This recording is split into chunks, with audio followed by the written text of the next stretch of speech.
Hello everyone and welcome back to the Horror Hut. Before you drift off, it would be a nice idea if you could leave a comment to let me know where you are listening from. Please don't forget to give the video a like and subscribe to the channel. Right, let's get comfy and relaxed, and let's begin. Story 1, Expired Purchases, Haunting at the Gas Station. The night shift at the gas station was supposed to be simple. The station sat at the edge of a stretch of road so remote that the nearest town was a good 40 minutes away. The building was a boxy, single-story structure with faded white paint and a sign that buzzed softly in the night breeze. The air smelled faintly of gasoline and old coffee, the kind that had been sitting in the pot since the previous morning.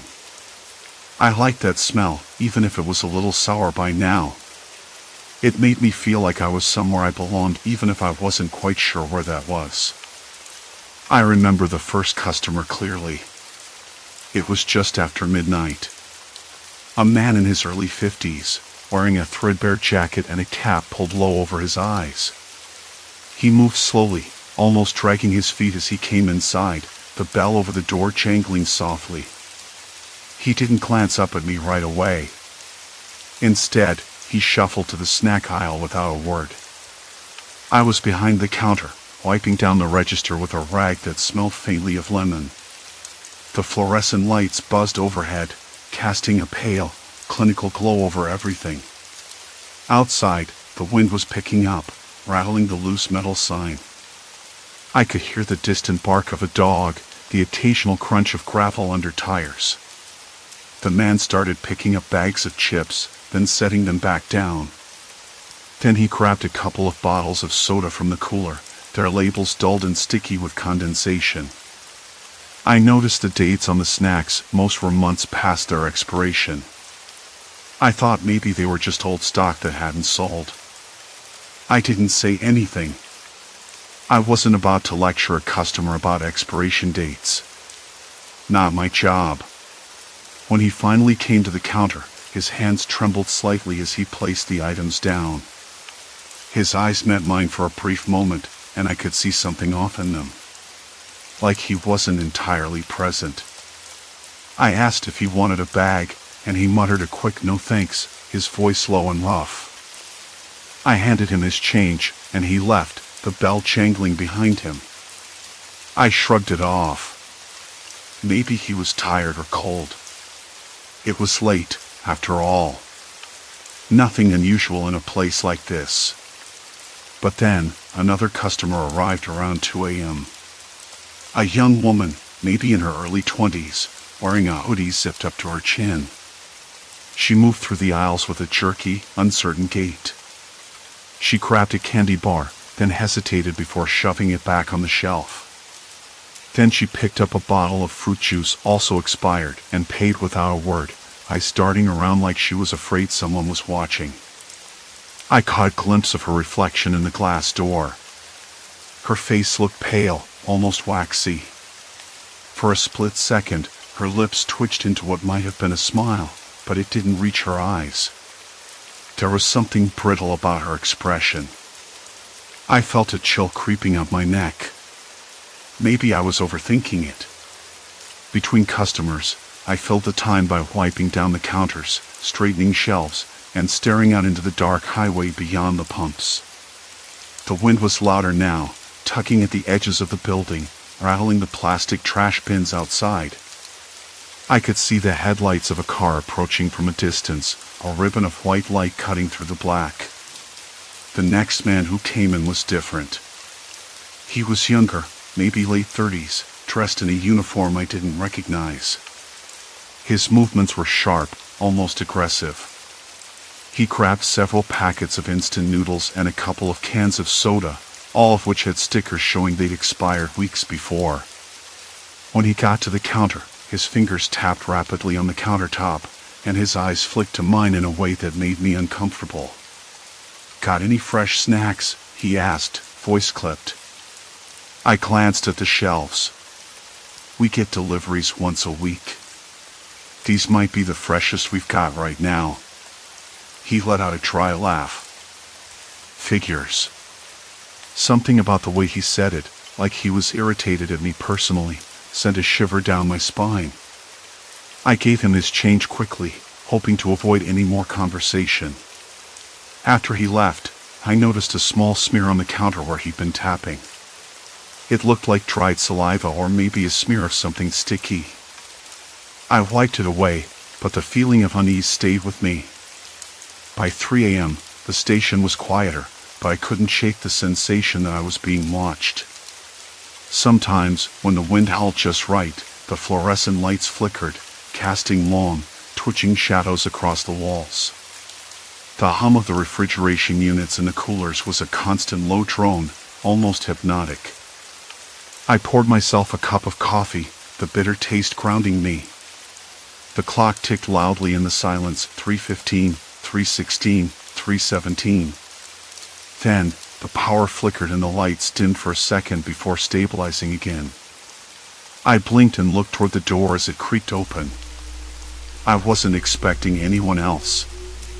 A man stood there, his face half covered by the shadow inside his hood. He smelled faintly of sweat and something metallic I couldn't place. His eyes were glassy, unfocused. He shuffled forward, hands stuffed deep into his pockets. "I want the chips," he said, voice low and gravelly. I nodded and pointed to the aisle. He moved with slow determination, picking up a bag with a torn corner and a faded expiration date.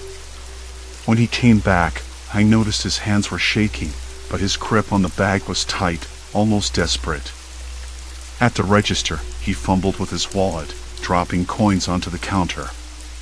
His breath came out in short, ragged gasps. "Keep the change," he said abruptly, then turned toward the door. Before he left, he stopped and looked back at me with an expression that twisted something in my gut. Like he wanted to say more, but the words wouldn't come. The bell jingled again as the door shut behind him. I stared after him for a long moment, the air, cold and heavy with silence, suddenly feeling too cold, too still. The night stretched on. The rhythm of the station became a loop, strange customers, strange behaviors. Expired snacks, jittery hands, eyes that didn't quite focus. Each one left me a little more unsettled. I tried to brush it off as fatigue. Maybe some weird coincidence. But as I wiped down the counter again, my hands trembling slightly despite myself, I wondered if there was something more to it. Something wrong that no one else seemed to notice. And then, just before dawn, the coffee machine sputtered and gave up entirely. The silence that followed was complete. I wasn't sure if I was ready for what was coming next. The coffee machine gave up just as the cold seeped deeper into the station's bones. I glanced toward the door, half expecting someone to burst back in, angry or delirious.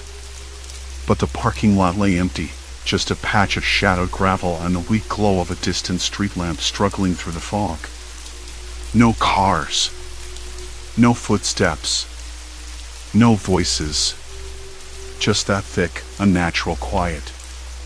I needed coffee. Desperately. But the machine was dead. So I poured a glass of water from the tap behind the counter and sipped, grimacing at the metallic taste. The water was cold, almost biting. It settled heavily in my stomach, making me feel more awake and more hollow all at once. I leaned against the counter, my mind racing. The last few nights had been a blur of strange customers, eyes flickering with confusion, hands trembling as they grabbed expired snacks and drinks. It wasn't just coincidence anymore. Something was wrong.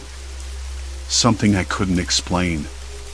And the man who left just moments ago, the one who looked like he wanted to say more, he was part of it. I was sure of it. I reached under the counter and pulled out the small ledger I'd started keeping. It was a shaky habit, jotting down odd behaviors and purchase times, but I needed a record. Patterns. Anything. The entries looked worse than I remembered. 9:47 p.m., man bought expired chips, slurred speech, aggressive tone. 11:15 p.m., woman grabbed expired soda, eyes unfocused, muttering to herself. I traced my finger down the list. Every customer who picked up those old products ended up off. Like their minds were fraying, unraveling thread by thread. I rubbed my temples, the headache building like a storm. I had to do something. I couldn't just wait for the next person to come in, stumble through the door like they were lost inside their own head. I found the box of expired snacks tucked away behind the shelves. Dust coated the edges, and the labels were faded, peeling at the corners. I pulled out a bag of chips, grimacing as I read the date 2 months past expiration. The smell was stale, almost sour. I tore it open and crumbled a piece into my mouth.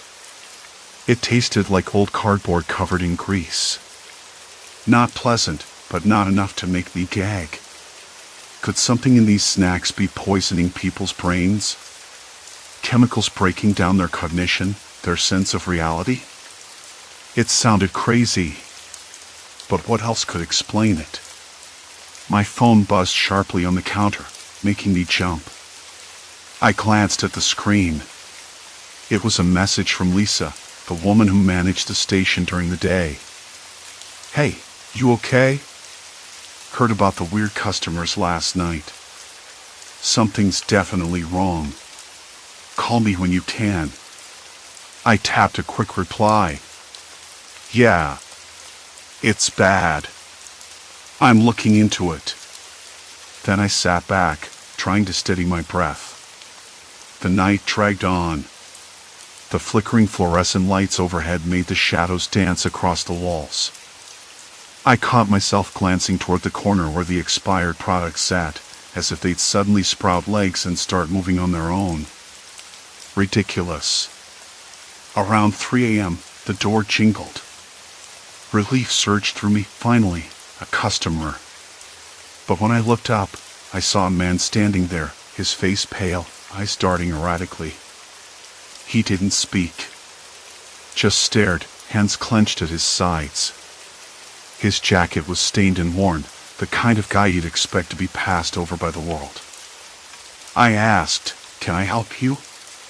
He tilted his head, the motion jerky, like a puppet with loose strings. "Do you have the chips?" His voice was low, rough. "The expired ones." I hesitated. "Why do you want those?" He stepped inside, eyes flicking to the shelves behind me, then back to my face. "They're special. They make you see things. Make you forget." His words tumbled out, disconnected but urgent. I swallowed hard. Forget what? His gaze clouded, confusion flickering behind the madness. Everything. Pain. The voices. Then he shook his head, as if trying to clear it. "I don't know." Before I could say anything else, he turned and shuffled toward the snacks, grabbing a bag with trembling hands. The rustling of the plastic bags sounded unnaturally loud in the quiet store. I watched him, heart pounding, as he tore it open and shoved the chips into his mouth. His eyes rolled back for a second, then snapped forward, wide and wild. He looked like he was fighting a battle inside his own head. "Sir," I said cautiously, "maybe you shouldn't eat those." He laughed then, a harsh, broken sound that echoed off the walls. "It's the only thing that makes sense anymore." And with that, he bolted for the door. The bell jingled behind him, but the cold silence returned like a wave crashing over the station. I was left staring at the empty parking lot again, the smell of stale chips still lingering in the air. I rubbed my face, desperate to shake the image of that man's wild eyes. I wasn't sure if I wanted to be right about the snacks, about the slow decay I was watching happen right before me. But there was no denying it anymore. Something was poisoning people, breaking them down piece by piece. And if I didn't find out what, soon, I'd be next. The phone buzzed again. This time, no message. Just a call. I stared at it, fingers hovering over the screen, heart thumping louder than the hum of the flickering lights. I answered. "Are you alone?" Lisa's voice was low, urgent. "Yeah," I said. "Good. Don't trust anyone who buys those expired snacks," she whispered. "I've seen it too. It's not just here. It's spreading." A shiver ran down my spine. "Spreading?" There was a pause. Then her voice cracked. "We're in this deeper than we thought." The line went dead. I set the phone down slowly, the weight of her words pressing down like the thick night air outside. The station felt colder now, less like a place of work and more like a trap. I glanced back at the shelves, the expired snacks sitting there innocently, quietly waiting. And I knew whatever this was, it wasn't going away. Not without a fight. The phone lay silent on the cracked counter, screen dark, as if it had never buzzed at all. The expired snacks seemed to loom now, their faded packaging like silent sentinels, watching me. I looked away, blinking hard. The clock on the wall ticked loudly, 2:17 a.m., and I realized I hadn't taken a breath for a while. My hands trembled slightly as I reached for the coffee pot, the bitter steam cutting through the stale air. I needed to focus. I needed to move. I had to figure out what was going on before it was too late. I spent the next hour rifling through the old stockroom, a cramped space stuffed with dusty boxes, most of them unlabeled or forgotten. The fluorescent bulb overhead buzzed and flickered, casting erratic shadows that seemed to twitch alongside my every movement. The air smelled of old cardboard and something faintly chemical, like the sharp tang of ammonia mixed with mildew. I dug through crates of snacks, cans, and bottles, searching for clues. There it was, a stack of delivery invoices shoved behind a crate of expired chips. Dates and batch numbers scrawled in faded ink, some crossed out and rewritten. One batch caught my eye, a shipment from a small, local distributor dated 3 weeks ago. The same distributor that the majority of the expired products came from. I jotted down the batch numbers, heart sinking with each new detail. I pulled out my phone again, hesitating before I dialed Lisa's number. No answer. I left a terse message, my voice barely steady. "We need to talk." "It's worse than I thought." I didn't expect a response. The night dragged on. Customers came and went, some sluggish, some sharp-edged in their confusion. One man, buying a couple of expired sodas, glared at me like I was the enemy. "You think this is a joke? You think I don't know what's going on?" he hissed under his breath as he slammed the bottles on the counter. His eyes flickered, dark and wild, and I swallowed hard, stepping back. I was watching them. Not just the ones who bought expired stuff, but everyone. The ones who didn't seem sharper, less lost. But I couldn't explain it. Not yet. Later, just before dawn, I took a break outside behind the station. The cold bit through my thin jacket, and the sky was a pale wash of gray, the stars fading. The smell of diesel and wet earth hung heavy in the air. I leaned against the rough brick wall, rubbing my temples. That's when I heard it. Footsteps. Slow, deliberate. No cars, no voices. Just footsteps crunching over gravel. I turned sharply, eyes scanning the empty parking lot. A figure emerged from the shadows, just beyond the reach of the flickering street lamp. Tall, hunched, moving with a strange certainty. My pulse quickened. "Hey," I called out, voice cracking. No answer. The figure stopped, then turned, and in the weak light, I saw the face. It was Lisa. She was pale, her eyes glassy and unfocused. Her movements were jerky, unnatural, like she was fighting an invisible force inside her own body. "Lisa?" I stepped forward. "What happened?" Are you okay? She blinked, then smiled, a slow, eerie curl of the lips that didn't reach her eyes. You're next, she whispered, voice low and raspy. Cold dread flooded my chest. What do you mean? What's happening to you? She took a step back, then another. Her gait faltered, and she swayed. The night air seemed to press in around us, thick and choking. We're all losing it, she said, voice barely audible. The snacks. The drinks. It's not just poison. It's something else. Something in the chemicals, something they put in to control us. Her eyes locked onto mine. You can't leave. Not now. I shook my head, heart hammering. Lisa, you're scaring me. Her smile wavered, and for a moment, the friend I knew flickered in her eyes. Then she turned and disappeared into the darkness, the gravel crunching beneath her feet fading into silence. I stood there, frozen, the cold seeping into my bones. The station behind me felt miles away, a fortress I wasn't sure I could hold. That moment, the weight of her words settled deep inside me. I wasn't just a witness anymore. I was part of it. Part of whatever this was. The thought clawed at me. No way out. Back inside, the station felt suffocating. I locked the door behind me, the click sounding too loud. The expired snacks on the shelves no longer seemed like products. They were tool, ticking time device, and I was the unwitting dealer. I sat behind the counter, hands wrapped around the warm mug of coffee, watching the door. The sun was beginning to rise now, spilling weak light over the horizon. But the darkness inside, the kind that crept into the mind, was far from gone. I reached for my phone again, scrolling through messages.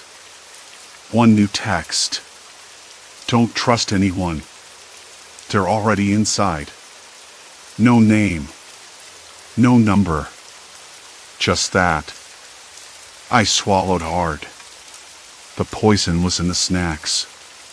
The symptoms were a slow, merciless breakdown of the mind. Lisa was proof. And I was next. But worse than that, I was trapped. And the people coming in, buying those expired products, weren't just customers anymore.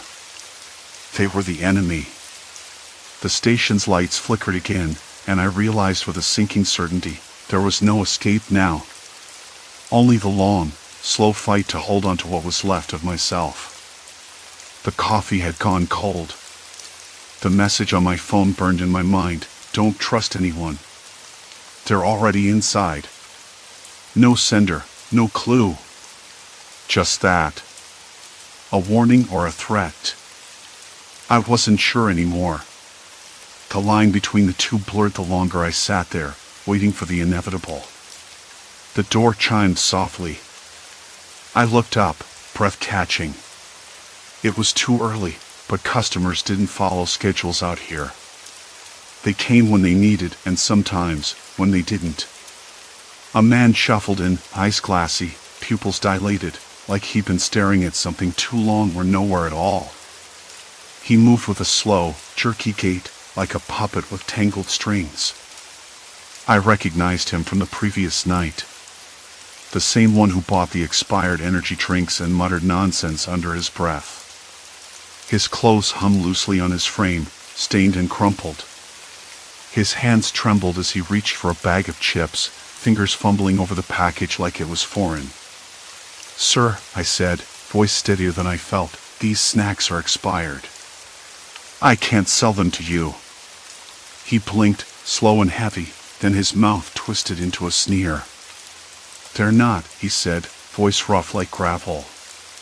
They're perfect.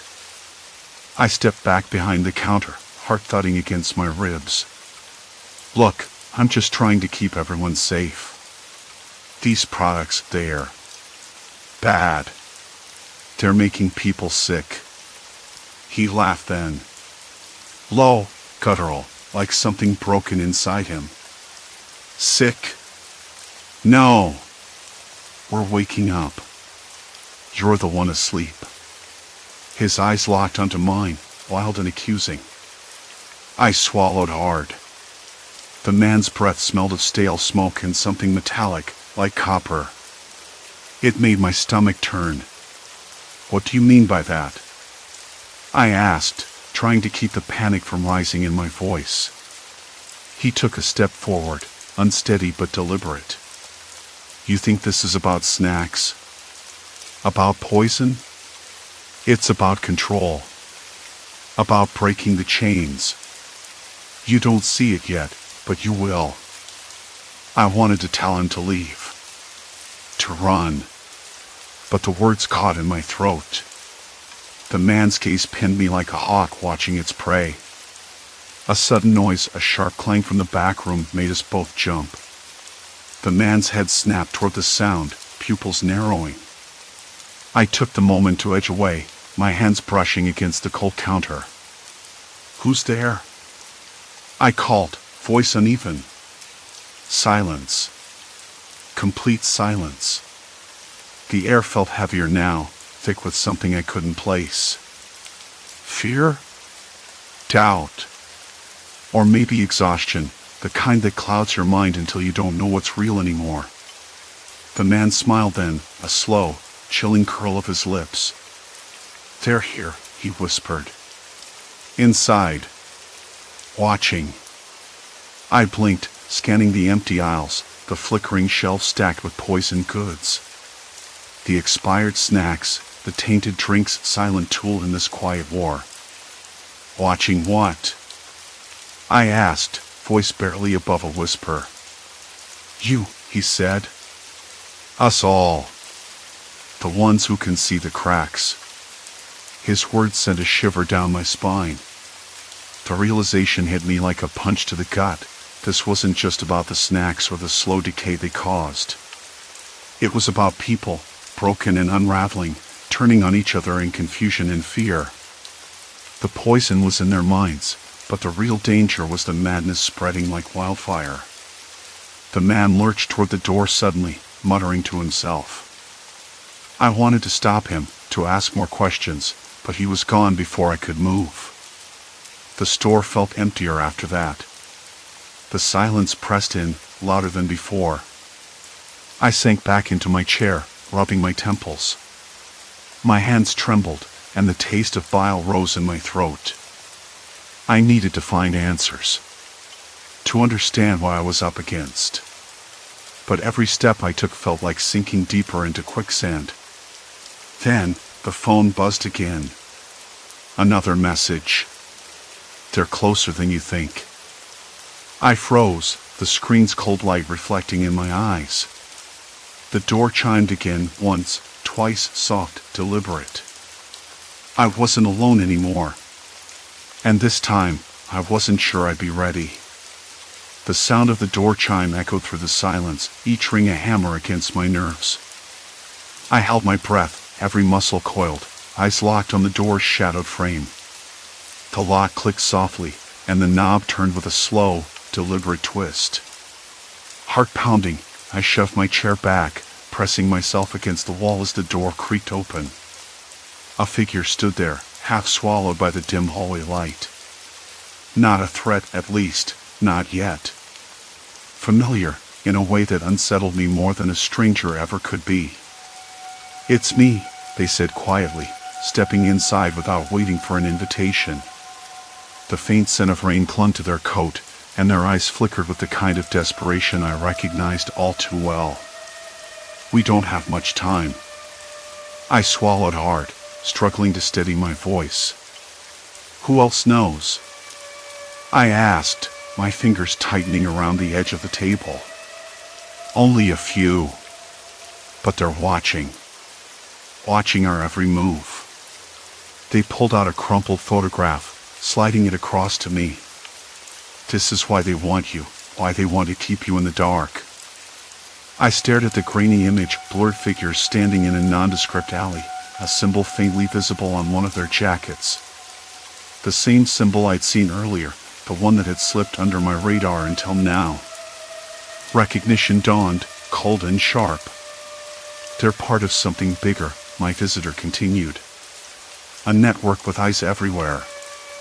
And they've been tracking you longer than you realize. My mind raced, piecing together fragments that had never quite fit before. The strange calls, the sudden disappearances, the whispers at the edge of conversations. It all pointed to a labyrinth of secrets woven deep into the city's underbelly. "We need to move," they said urgently, before they closed the net. I nodded, feeling the weight of the unknown pressing down harder than ever. There were no guarantees, no safe ground left. But one thing was clear, standing still was no longer an option. With a final glance at the photo, I grabbed my coat. Time was slipping through my fingers, and whatever was hunting me wasn't about to wait. The alley was colder than I remembered, sharp edges of cold pressing into my face as I pulled my coat tighter. I didn't want to move. Not yet. But I knew I had to. Later that night, I found myself back in the gas station, the fluorescent lights buzzing as usual, their flicker now feeling more like a warning than a nuisance. I stared at the rows of expired snacks, the same ones that had warped the minds of so many customers before me. The air smelled faintly of stale coffee and old plastic, nothing inviting, just the scent of loneliness and neglect. I sat behind the counter, hands folded, trying to make sense of everything. The faces of those customers haunted me, glassy eyes, sudden aggression, confusion swirling behind their expressions. Their breakdowns weren't random. Something was deliberately poisoning them, piece by piece. The network my visitor mentioned, were they the ones behind it? Did they want control through these tainted products? Or was it something darker, more calculated? A sudden chime from the door snapped me out of my thoughts. The bell's sharp ring echoed too loud in the silence. I turned, expecting another disoriented customer. Instead, it was the delivery truck driver, late as usual, his face tired but unmarked by the strange symptoms I'd seen before. "Hey," he said, voice rough. "Still here?" I nodded, forcing a smile that didn't reach my eyes. "Yeah. Figured I'd wait for the morning shift." He shrugged and leaned against the counter. "You look like hell." I laughed, though it felt hollow. "You're not wrong." For a few minutes, we talked about nothing, weather, traffic, the weird shift hours. It was the kind of small talk that felt like a lifeline, a brief tether to normalcy. But beneath it, I was counting the minutes until he left, until I was alone again with the ghosts in the aisles. After he drove off, the silence returned. I wandered the store, running my fingers along the chipped paint of the shelves, the cold metal of the cooler doors. The cracked tiles underfoot, the faint hum of the refrigeration units, it all felt like a trap, a prison built out of routine and decay. I opened the cooler and grabbed a bottle of soda, cold sweat forming on the glass. I hesitated, then took a small sip. The taste was off, faintly metallic, like pennies dissolved in water. My stomach churned. It was the same taste I'd noticed in those tainted drinks. That's when the realization hit me. I'd been drinking them too. Not enough to lose control, but enough to start the damage. Fear settled in my chest, a slow, creeping pressure. I swallowed hard and set the bottle down, my reflection in the glass looking back at me, pale, worn, eyes flickering with something I didn't want to name. Sleep didn't come that night. I sat by the window, watching headlights trace patterns on the empty road. The city seemed distant, like a dream I couldn't quite remember. My visitor's words echoed again, "They've been tracking you longer than you realize." What did that mean for me now? Was I just another mark, a puzzle piece in their tangled game? Days blurred together after that. I stopped drinking anything from the store, forced myself to eat fresh food whenever I could. But the damage lingered beneath my skin, subtle and persistent. My thoughts sometimes scattered like leaves in the wind. I questioned my memories, doubted my own perceptions. Was that normal? Or just the beginning of the breakdown? One afternoon, I caught a glimpse of the symbol again, this time on a flyer stuck to a lamppost outside the station. It was crudely drawn, almost childlike, but unmistakable. My hands trembled as I tore it down, crumpling the paper in my fist until it was nothing but a wrinkled mess. I didn't want to see it anymore. Not if it meant the world I knew was unraveling. Then, something shifted. The aggression in the customers stopped being random. It became targeted. One man, eyes wild and unfocused, accused me of knowing too much before storming out. Another whispered threats as she passed the counter, her voice low and cracked. They weren't just victims anymore, they were pawns, or worse, enforcers. I realized the network wasn't just poisoning people to break them down. They were using the chaos to tighten their grip, to isolate me, to make me doubt my own sanity. And I knew if I didn't find a way out, their next move would be against me directly. It took weeks of careful watching, piecing together scraps of conversation and behavior. I found allies in unexpected places, a local nurse who noticed the pattern of symptoms, an old man who'd seen the symbol before but refused to speak of it openly. They didn't know everything, but their knowledge chipped away at the walls closing in around me. One quiet morning, as dawn bled into the sky, I locked the gas station door behind me and didn't look back.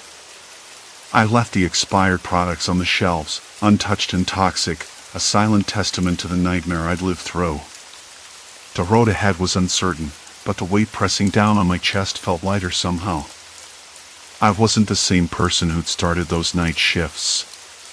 The experience carved lines deeper than any fatigue, etched shadows into the corners of my mind. But I survived. Somehow, I survived.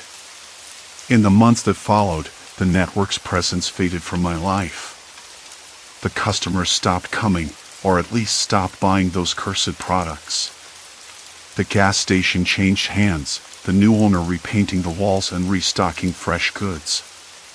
It became a place of routine again, a place where people came and went without fear. But sometimes, late at night, when the wind carries the faintest scent of burnt rubber and stale coffee, I catch myself glancing over my shoulder.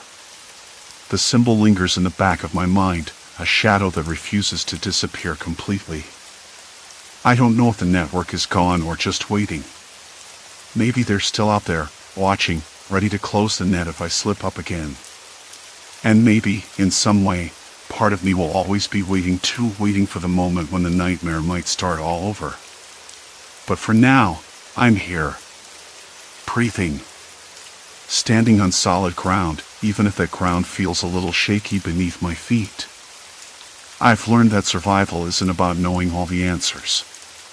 Sometimes, it's about walking away from the darkness, step by uncertain step, and trusting that the dim light that casts long, dancing shadows will hold you up. And that's enough. At least, for now. Story 2, Hidden Presence, Unseen Occupants in the Motel. I never thought I'd stay in a place like this. The room was small in the way motels always are, bed pushed against one wall, a lumpy armchair in the corner, a window that looked out onto the parking lot where a rusted Buick sat motionless under a flickering street lamp. The TV buzzed quietly, stuck on a local news channel where a reporter was droning on about a missing dog somewhere in Kansas. I flipped it off. It was late, or maybe early, I wasn't sure anymore, and the silence settled thickly inside the room. The only sound was the hum of the air conditioner, rattling like it was holding its breath. I dropped my bag on the floor and peeled off my jacket, the fabric sticking slightly to my skin. The air smelled faintly of mildew and cheap cleaning spray, a combination that somehow made me more tired. I sat on the edge of the bed, the springs creaking beneath me. My phone buzzed on the nightstand. I checked it without enthusiasm, a message from my sister reminding me to call her tomorrow. I tapped out a quick reply and set the phone back down, the screen still glowing faintly in the dark. Then I noticed it. A short, white table curled between the nightstand and the wall. not mine. The charger was unfamiliar, slightly frayed near the plug, and definitely not something I'd left behind. At first, I thought maybe the last guest had forgotten it, but the more I looked, the more it felt out of place. It didn't belong here. Not in this room, at least. I reached down and tugged it gently free, half expecting it to be tethered to something. It wasn't. I turned it over in my hand, the plastic worn smooth in spots. Why would someone leave a charger here and not take it with them? It didn't make sense. Then, something else caught my eye. Just beyond the chair, tucked in the corner near the baseboard, was a small toy, a plastic dinosaur, its bright green paint chipped and faded. It looked like it had been there for a while, maybe weeks. The kind of thing a child might have dropped, or left behind intentionally. I picked it up, the edges rough against my fingers. I don't have kids. I don't even like the idea of little ones in places like this. Too unpredictable. But here it was, this tiny relic of someone else's presence. I glanced around the room, suddenly aware of how quiet it was. No footsteps in the hall. No voices from the other rooms. Just the distant, irregular tapping of a loose shutter in the wind outside. I set the toy on the nightstand beside the charger, my mind racing through every reasonable explanation. Maybe a kid had been here recently. Maybe someone was staying in the room illegally, sneaking in and out unnoticed. But none of it felt right. The charger and the toy weren't just forgotten, they felt planted. I stood and walked over to the wall where the charger's cord had been hiding. The plaster was cool under my fingertips, rough in places where the paint had bubbled. I pressed my ear against it, half hoping to hear something, voices, breathing, movement. Nothing but silence. Still, the idea gnawed at me. What if someone had been here, inside the walls? Watching. Listening. Waiting. It sounded ridiculous. I knew that. But I couldn't shake the feeling. I tried to ignore it. I told myself I was tired, that the long drive and the cheap motel room were playing tricks on me. I went back to the bed and sat down, my fingers tracing the grain of the nightstand. The toy sat there, silent and still. The room felt colder all of a sudden. The air conditioner's hum seemed louder, almost like it was filling the space where something invisible should be. I closed my eyes and took a slow breath, the stale scent of the room filling my lungs. When I opened them, the charger still lay there, coiled and waiting. I wasn't sure if I wanted to find out who or what had left it behind. But I knew I couldn't ignore it either. Somewhere, hidden just beyond the plaster, someone was watching. And I was right in their sights. My fingers hovered over the charger, hesitant to touch it yet unable to tear my eyes away. The room felt colder now, or maybe it was just my skin prickling with a sudden awareness that I was no longer alone. The hum of the air conditioner shifted subtly, dipping and rising like a low, cautious breath. I swallowed hard, my heartbeat pounding in my ears. A faint creak echoed from the hallway outside, sharp against the muffled quiet. I froze, listening. Footsteps? No, too light, almost like a whisper sliding across the floorboards. I edged toward the door, each movement deliberate and slow, the charger still clenched loosely in my hand. The corridor was dark, shadows pooling in the corners like ink spilled from an unseen source. I flicked the light switch, nothing. The bulbs must have blown out earlier, I hadn't noticed in the tension of the moment. The darkness pressed down, thick and suffocating. I stepped out, heart hammering, and scanned the length of the hall. At the far end, a faint glow pulsed behind the cracked door of the room I just left. The charger's cable twitched, as if alive, casting a thin, tremulous shadow against the wall. Suddenly, the door creaked wider, revealing a sliver of dim light and a figure standing just beyond the threshold. I blinked, and the shape vanished, leaving only the quiet whisper of the air conditioner and the chilling certainty that I was being drawn deeper into something I couldn't yet understand.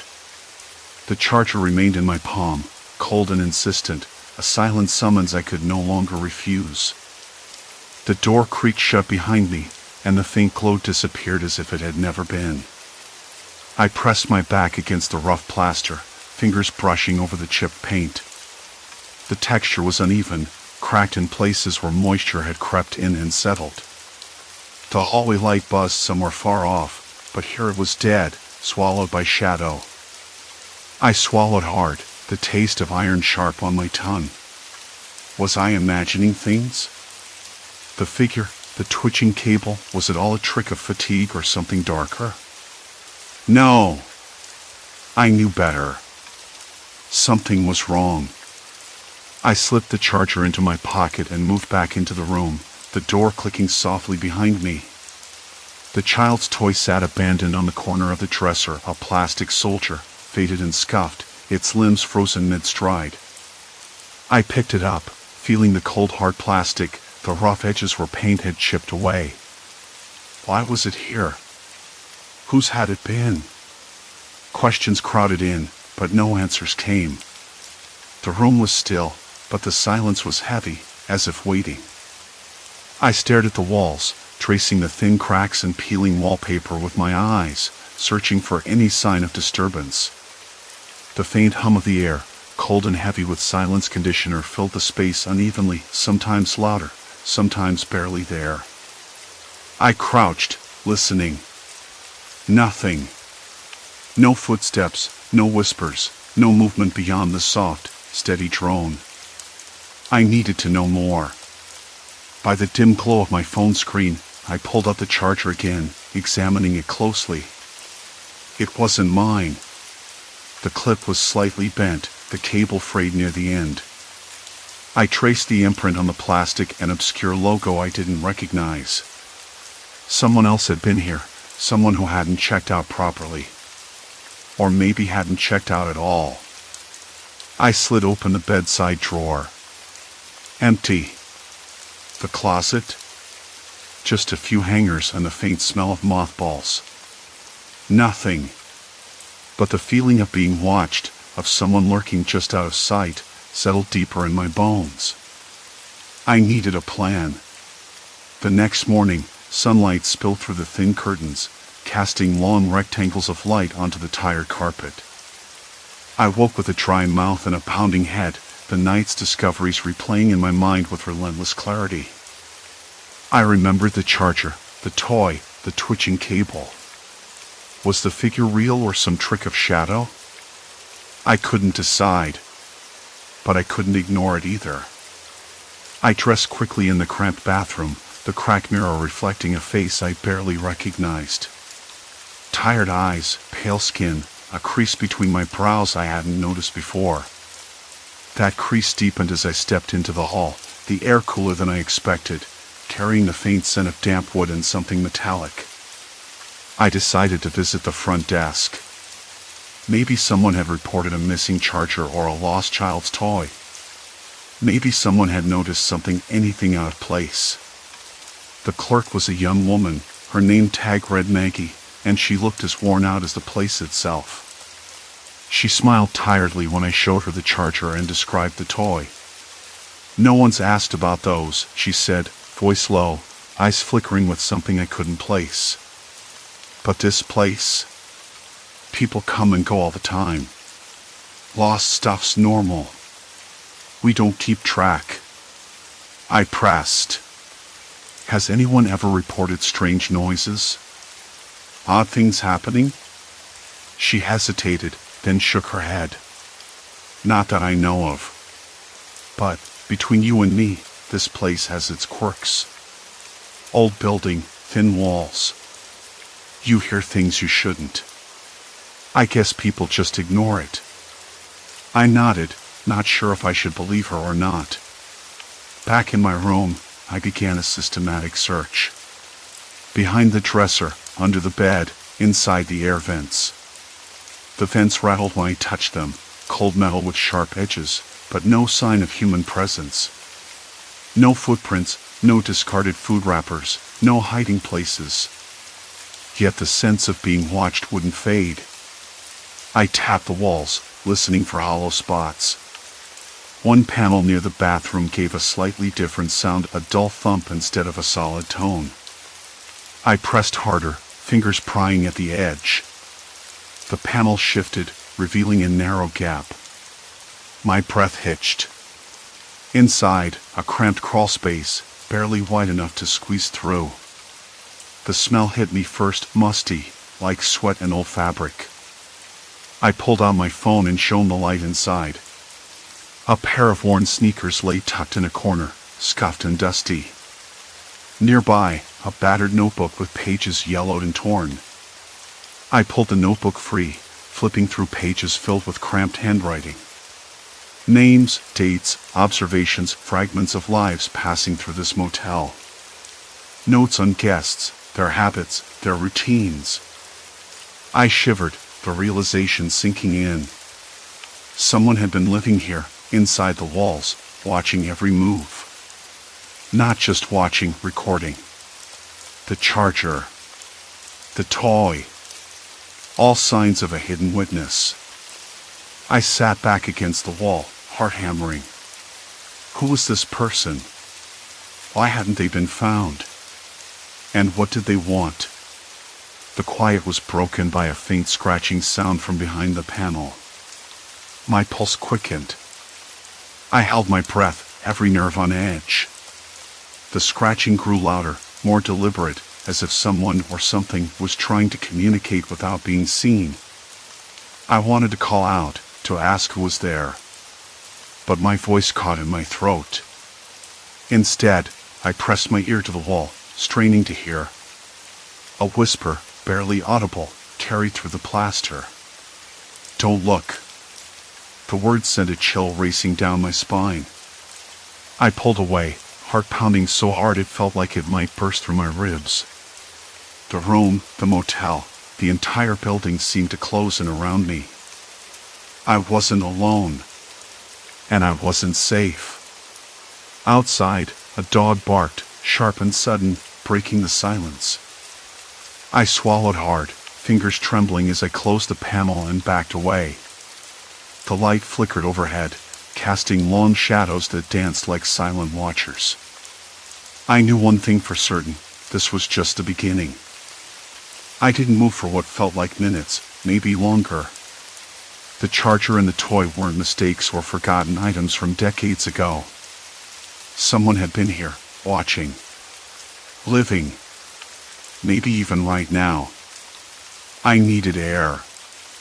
I cracked open the window, letting the cool night sweep in, carrying the faint scent of wet asphalt and something metallic, old engine oil, maybe. The motel's parking lot was empty, save for a lone car parked near the far end, its headlights off. I wondered if it belonged to the stranger whose charger I'd found. Or someone else entirely. I paced the room, my hands rubbing over the rough plaster near the panel where I'd heard the scratching. The wall felt colder there, and as I pressed my palm flat, I caught the faintest vibration beneath the surface. Like a heartbeat. This wasn't just an old building with creaky floors and peeling paint, it was a trap. I thought about leaving. I really did. But then what? The front desk was closed until morning. And if the person living inside the walls was still here, I wasn't sure I'd even make it out to the lobby without them knowing. They had to know. Had to have seen me. Watched me. I sat on the edge of the bed, pulling the toy from my jacket pocket, an old plastic soldier with one arm missing. I turned it over in my hands. Smudges of dirt, faint scratches. Whoever had it had to be a child, or at least someone who wanted to pretend they were. The idea made my stomach twist. Why keep a toy hidden in the wall? Was it a marker? A message? A sudden noise echoed from the hallway, a soft tap, then a shuffle. I froze. Heart thudding, I edged toward the door and cracked it open just enough to peer out. The corridor was empty, bathed in the same flickering yellow light. No footsteps. No voices. Nothing but the low hum of an old air conditioner somewhere down the hall. I closed the door slowly, the old hinges protesting with a groan. I leaned back against it, my breath shallow. The thought that someone or something was right there, just beyond that thin barrier, was unbearable. I pulled out my phone, flashlight app on, and scanned the room again. Every corner, every shadow. Nothing new. But the charger. It still nagged at me. I plugged it into the wall by the desk, watching the little light blink on. The cable was frayed near the end, as if it had been used and tugged it countless times. Whoever owned it had been around here recently. I remembered the small vent near the bathroom, the one I'd ignored at first. The grill was loose, and when I pried it open with my fingernail, I saw inside a narrow crawl space just big enough to squeeze through. The walls were lined with dust and old wiring, and faint scratches marred the wooden frame. It was dark inside, but I caught the faintest glimmer of light from a tiny bulb somewhere deeper in the crawl space. I debated for several minutes before crawling in. The air was stale, thick with dust and the faint scent of mildew. My clothes snagged on rough wooden insulation, and I could hear the faintest scraping ahead like the sound of fingernails on plaster. My pulse rattled in my ears, but I pressed forward. The crawl space wove through the building like veins, opening up behind the walls of several rooms. I recognized the muffled voices of guests, the creak of floorboards, even the distant clink of glasses from the lobby bar. It was a hidden network, a secret place where someone could watch without ever stepping into the open. At one point, I stopped near a small opening facing the room next door. A shadow moved across the floor inside. A woman's voice, soft and low, arguing with a child. I couldn't hear the words, but the tone was sharp. Then a door slammed. I pulled back, heart racing. Who were they? How long had this been going on? And why? I was halfway through the crawl space when I heard a voice behind me, barely more than a breath. You shouldn't be here. I spun around, flashlight swinging wildly.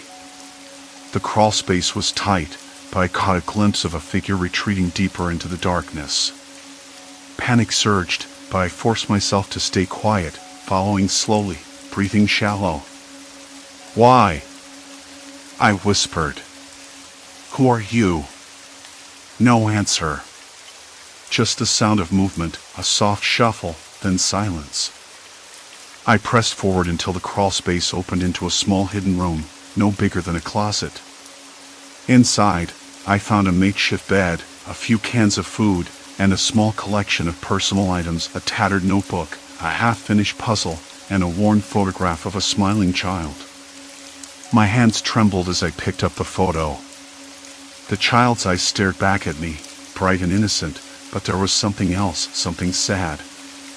The realization hit me like a cold wave. This wasn't just a voyeur or a drifter hiding away. This was someone trapped, someone who had been forced to live in the shadows, watching life pass by through cracks and vents. I wanted to help. I wanted to get out, find someone who would believe me. But the walls had closed in tighter now. The front door was locked, the hallway empty. And somewhere, just beyond the plaster, the watcher waited. I wasn't safe anymore. Not here. Not anywhere in this place. I backed out slowly, closing the vent behind me. The toy soldier slipped from my hand, clattering softly on the floor. I bent to pick it up and caught a faint noise, a scratching, deliberate, on the wall. Please, the whisper came again, this time clearer. Don't leave. The room plunged into darkness as the light above me died completely. Silence. Complete silence. I was alone. Except I wasn't. And now I had nowhere to go. The room stayed dark longer than I expected, the silence thick enough to swallow every sound I tried to make. Then, That faint scratching returned, soft but urgent, like nails tracing over dry plaster. It came from the wall beside the bed, just where I pulled the vent cover off earlier. I knelt closer, my fingers brushing against the rough edge of the drywall. The sound stopped. For a moment, I thought I was imagining it, a trick of nerves and shadows. "Please," a voice whispered again, barely louder than a breath. "Don't leave." It was a child's voice, fragile and tired. I swallowed, the lump in my throat stubborn and unyielding. "Who's there?" I whispered back, my voice cracking before I could stop it. No answer. Just the echo of the word "please," fading into the emptiness behind the wall. I wanted to believe it was a joke, some sick prank by the motel's night staff or a guest with too much time on their hands. But something about the tone, the desperation, felt real, raw. I pressed my ear against the wall, feeling the plaster's cold roughness against my skin. The faintest draft brushed across my cheek. The air smelled stale, like something long sealed in dust, mildew, and something more human. Sweat. Fear? My hands trembled. I wanted to pull back, to run, but I couldn't. Not when I was this close. I pulled out my phone, flicking the flashlight on. The beam cut through the darkness, sharp and unyielding. If someone was trapped, hiding inside the walls, they needed help. I had to find them. I crouched, poking around the vent again. It was small, square, and set too high for me to see inside without standing. My fingers traced the edges, pulling at the screws. They were loose. I didn't have the right screwdriver, but the metal plate shifted a little. Then, a soft sound like muffled breathing made me freeze. I backed up, heart hammering so loud it felt like it would burst through my ribs. The room was silent again, except for the distant hum of the air conditioner struggling to keep the stale air moving. I sat on the bed, running my hands through my hair, trying to make sense of it all. Someone had been living inside these walls, watching us.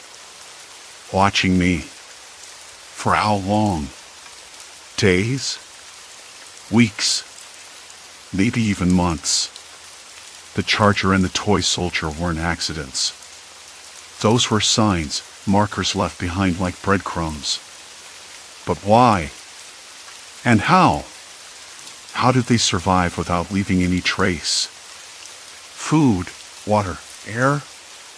The motel was old, sure, but not that old. Not with secret crawl spaces or hidden rooms for someone to disappear into. I thought about the voice. The whisper. Don't leave. It wasn't a threat. It was a plea. A warning. Or maybe a cry for connection. I picked up the toy soldier, holding it tightly. It was dirty, worn at the edges, but intact. A child's toy, yes, but it represented something more, a link to whoever was trapped, someone who had been watching me, waiting. The light flickered again, and I saw a stain on the ceiling, faint but unmistakable, a dark smudge, like a handprint, or maybe dirt rubbed from crawling fingers. My stomach churned. I stood, pacing the room, with its faint smell of dust and decay, the walls seeming to close in tighter with every step. The front door was still locked, the hallway outside silent. I checked the peephole. Empty. Then I heard it again, a faint tapping, rhythmic, coming from the vent. Like Morse code. Tap. Tap. Tap. Pause. Tap. I leaned in, trying to interpret. Could it be a message? A pattern? I whispered back, I hear you. I'm here. Silence. I sat back on the bed, the weight of the situation settling deep. I wasn't going anywhere yet. Not until I knew more. Suddenly, a knock on the door startled me. Hard, urgent. My heart leapt. I wasn't expecting anyone. I crept to the peephole, squinting into the dim hallway. No one. I waited. Another knock. Soft this time. Then silence. I opened the door a crack, peering out. Empty hallway. The flickering fluorescent lights hummed overhead, casting long shadows that stretched and twisted. Then I noticed it on the floor, just outside my door, a single, worn sneaker, small and scuffed. I recognized it immediately. It matched the toy soldier in a way I couldn't explain. The sneaker was wet, as if it had been dragged through a puddle or rain. My breath caught. I looked back inside the room, the darkness thick and waiting. I closed the door slowly, locking it again. The unease settled like a stone in my gut. Something was playing a game with me. Watching me. Testing me. I sat back down, the toy soldier clenched in my fist, and stared at the vent. The scratches started again, this time frantic, desperate. The voice whispered, "Please don't go." I wanted to scream, to cry out, to run, but I stayed. I had to know the truth, because if I left now, I might never come back. And worse, whoever was inside the walls might disappear too, swallowed up by the shadows they called home. I wasn't sure if I was rescuing someone or walking into a trap. The night stretched on, thick and suffocating. The motel felt less like a temporary stop and more like a cage. The air tasted metallic, like the sting of panic. I pressed my ear again to the wall, listening to the soft, ragged breathing, the tapping, the whisper. "Don't leave," it said one last time. I wasn't sure if I was about to save a life or lose my own. But there was no turning back. Not now. The morning light was a pale gray smear behind the thin curtains, soft enough not to hurt my eyes but sharp enough to remind me that the night had passed. I didn't move for a long time. The motel room was quiet in the way that only a place that's been holding its breath can be quiet. The air smelled faintly of mildew and the burnt coffee from the vending machine downstairs. A distant lawnmower droned, and somewhere up front, a dog barked twice, then silence. I thought about leaving. I really did. But the words from last night, "Please don't go," clung to the walls of my mind. I remembered the frantic scratching, like someone trapped under the paint and plaster, desperate for attention. It wasn't just about me. That much was clear. It was about whoever had been living in the walls, hidden from the world, watching us all like a ghost with no name. I sat up, rubbed my face, and ran a hand through my hair. The room suddenly felt smaller, heavier. Too many secrets crammed into the corners, the vents, the peeling wallpaper. I thought about the stranger's phone charger I'd found shoved behind the baseboard, and the child's toy left carelessly on the floor. It wasn't an accident. It was a breadcrumb trail, a desperate signal. I needed to understand what I was dealing with. Not just for me, but for whoever was trapped in that silent, suffocating space. I slipped on my shoes and crept toward the vent again. The metal grill was colder than I remembered, and the faintest hint of dust and something else, something faintly sweet but sour at the same time, lingered in the air around it. I pressed my ear close. Nothing. No breathing.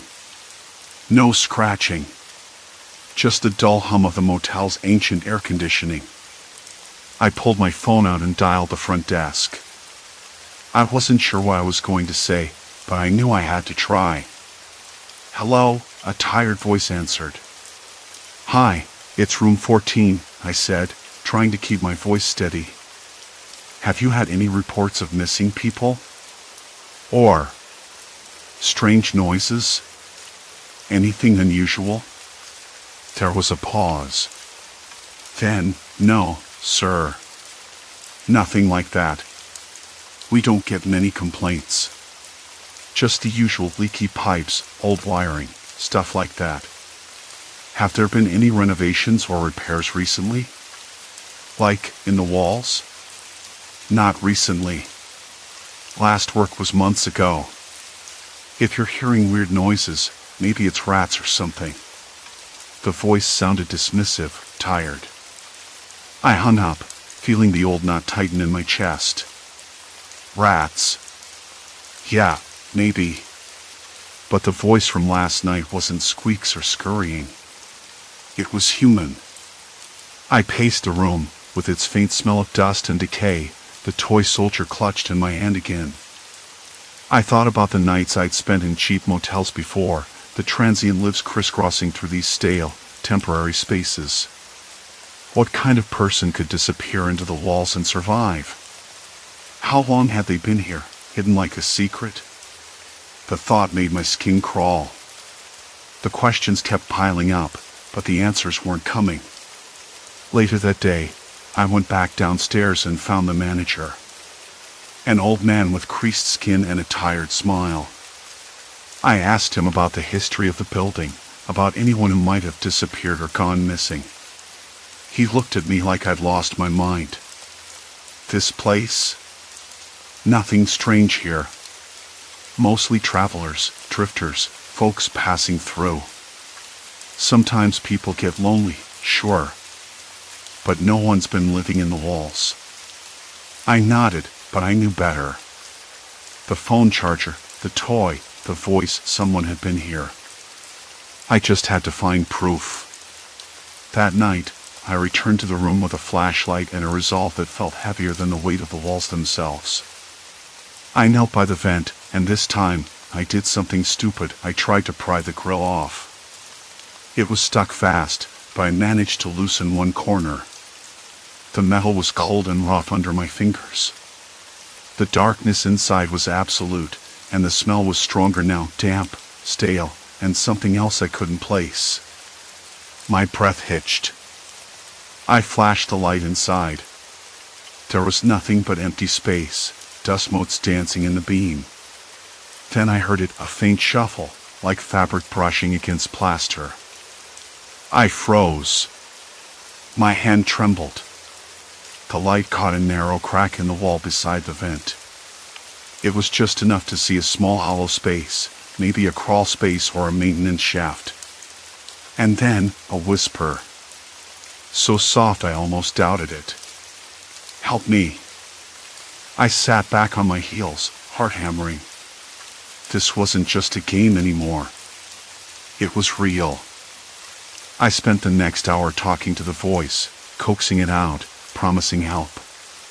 The person inside was fragile, scared, and utterly alone.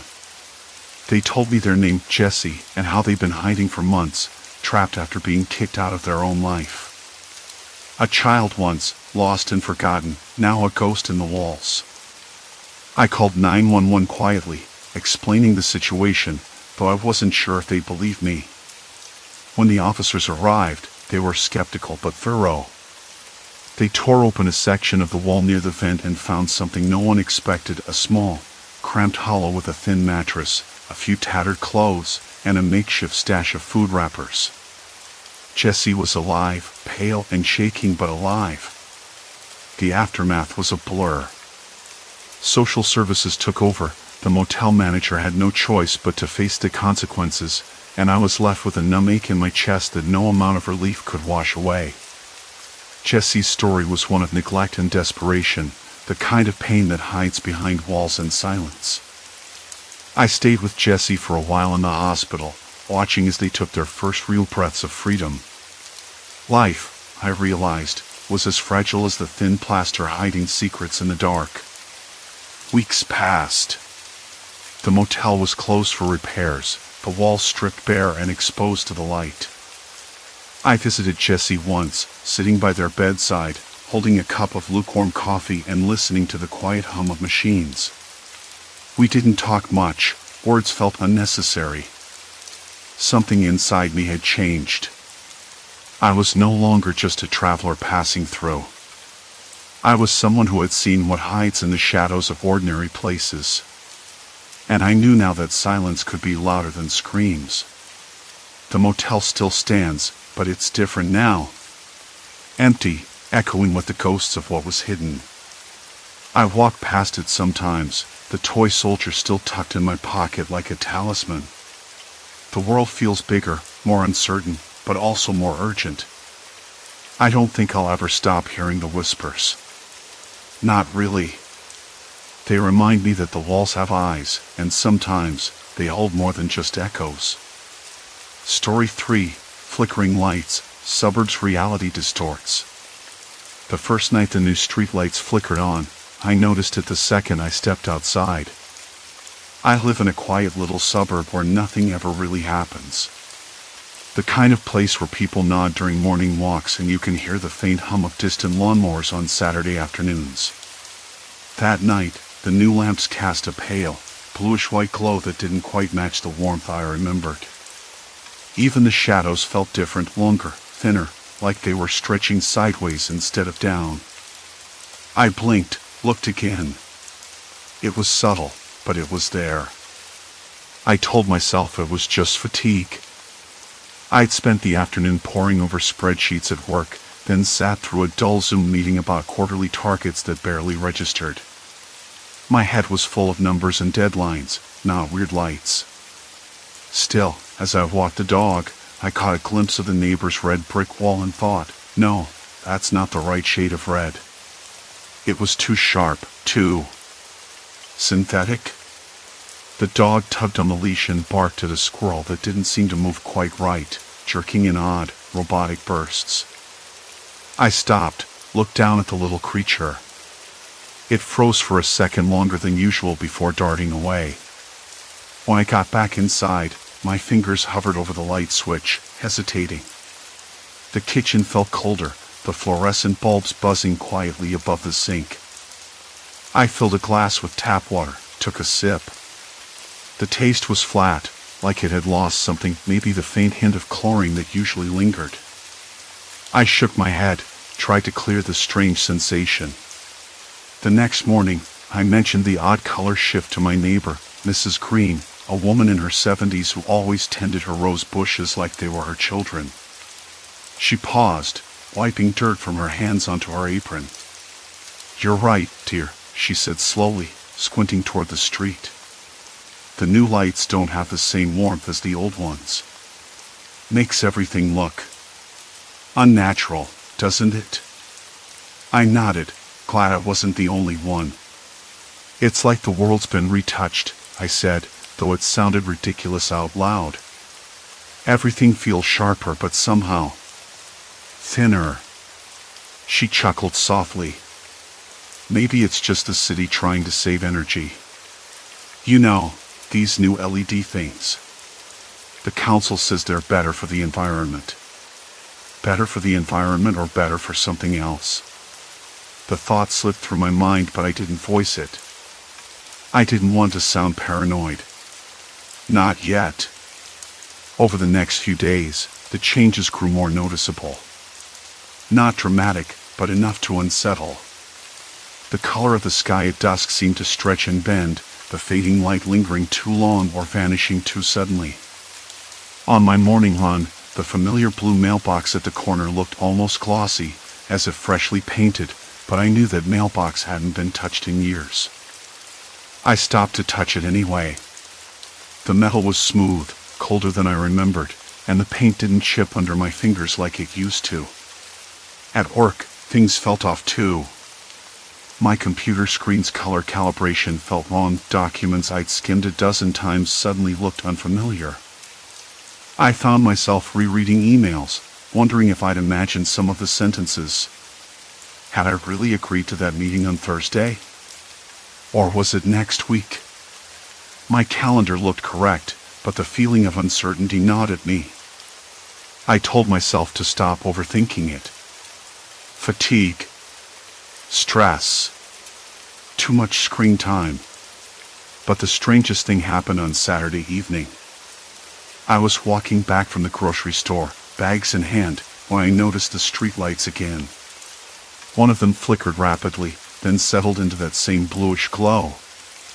Across the street, a group of kids played tag in the fading light. For a moment, One of them, maybe 8 or 9 years old, paused and looked directly at me. The expression on his face wasn't quite right. His eyes were too wide, too still. The smile that followed seemed rehearsed, like he was mimicking something he'd seen too many times on a screen. Then he ran off, blending into the dusk. I shivered and quickened my pace.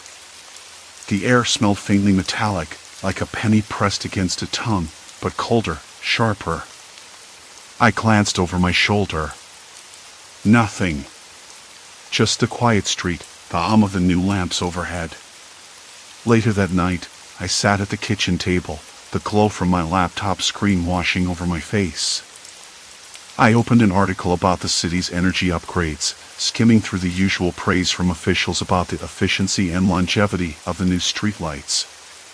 Nothing about any unusual effects. I closed the tab and stared out the window. The street was bathed in that sterile light, the shadows thin and twitching. I wondered how long I could ignore the feeling that something was wrong. That the neighborhood I thought I knew was slowly being rewritten not by nature, but by something else. Something unseen. The phone rang, cutting through the silence. I almost didn't answer it. When I did, a voice I barely recognized spoke, too calm, too measured. "Have you noticed the lights?" it asked. I blinked. Who is this? A pause. Then, just someone who's been watching. Be careful what you trust. Not everything is as it seems. The line went dead. I sat there, heart pounding, the chill in the room, with its faint smell of dust and decay deepening. The streetlights outside hummed softly, their colors shifting imperceptibly, as if the neighborhood itself was holding its breath. I sat frozen, the phone pressed to my ear long after the line went dead. The faint hum outside the streetlights seemed louder now, like the neighborhood itself was breathing under some slow, unseen pulse. The air tasted stale, thick with dust and something metallic, a copper tang that I couldn't place. My fingers tingled, cold and clammy against the plastic of the receiver. I stared at the window, where the sterile white light washed over cracked pavement and the skeletal branches of trees, all of it somehow altered, as if reality had been slightly stretched and refolded. I didn't move for a few minutes. Eventually, I set the phone down, but the voice lingered, no warmth, no malice, just that eerie calm. Not everything is as it seems. The words spun in my head, and I felt the weight of them settle deep inside my chest, a slow pressure tightening with every breath. I had to know more. Morning came like a reluctant guest, slipping through the curtains in pale streaks. My sleep was shallow, fractured by dreams where colors bled into one another, edges of familiar objects melting away. I woke with the taste of iron on my tongue and a dull ache behind my eyes. The streetlights were still glowing faintly from outside, an unnatural glow that seeped into the room like a living thing. I brewed a cup of coffee, the bitter aroma grounding me for a moment. As I sipped, I flipped open my laptop, fingers hesitating above the keyboard. I started searching for any news, anything about the streetlights, the company behind them, complaints from neighbors. There was the usual PR fluff about energy efficiency, community safety improvements, but nothing about the changes I or others were experiencing. Then I found a forum thread buried deep on an obscure site, a place where people exchanged odd observations about the neighborhood. Someone mentioned the dim light that cast long, dancing shadows, too, but in a hushed, almost paranoid tone. Colors are off. Things looked out wrong, like a bad memory. That was it. A spark of relief mixed with dread. I wasn't alone in this. I messaged the poster, a user named Watcher here, and waited. Minutes stretched, then an answer came back. You see it too? It's not just you. We need to meet. The thought of a stranger reaching out, offering help, was both comforting and unsettling. I hesitated but typed back, "Where?" They replied, "Tonight. Near the old park bench on Maple and 5th. 9 p.m. The day passed in a blur. I checked the lights outside repeatedly, noticing how the glow shifted, subtle, almost imperceptible changes in hue, shadows that didn't quite match their objects. In the grocery store, I caught myself staring longer at the labels, the colors of packaging seeming off, the reds too sharp, the blues dull and faded. The fluorescent lights overhead buzzed faintly, a background drone that made my skin crawl. On my block, neighbors were out more than usual. Mrs. Dempsey watered her front yard, but her movements were jerky, like she was trying to remember something just beyond reach. Across the street, a group of kids played, but their laughter sounded hollow, as if someone had recorded it and played it back underwater. I wanted to ask them if they noticed the lights, the colors, the strange feeling pressing down on everything, but words caught in my throat. By evening, I was pacing inside, restless and restless. The phone rang again, this time my cell. I jumped, nearly dropping it. "Hey," I said, voice tight. "Don't trust the lights," the voice said, quieter now, more urgent. "They're watching. Recording. Changing. What are you talking about? Who are you?" No answer. The line went dead again. I stared at the dark screen, heart hammering. How could someone know this? Was it paranoia, or was the neighborhood turning into some kind of experiment? I decided I needed to talk to people, neighbors, anyone who'd noticed something. I grabbed my coat and stepped outside. The air was thick, the cold biting through the fabric. The streetlights cast long, sharp shadows. I walked toward the corner where the park bench sat, my footsteps echoing oddly, as if the pavement itself was listening. At 8:50 p.m., the bench was empty. I leaned against a nearby tree, the rough bark scratching my palm, and waited. The streetlight above flickered briefly, the light bending for a moment into a strange, sickly green before snapping back to white. At 9:05, a figure approached, tall, wrapped in a dark jacket, hood pulled low. The person stopped a few feet from me, hesitant. "You're a watcher here?" I asked. They nodded, voice low. "I've been tracking this for weeks. Not just the lights. Our memories are shifting. Things we remember clearly are wrong now. Changed. Like what?" I pressed.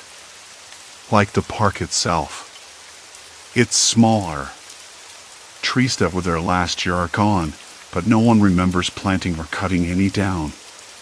Stores that closed months ago are suddenly open again, but with different names.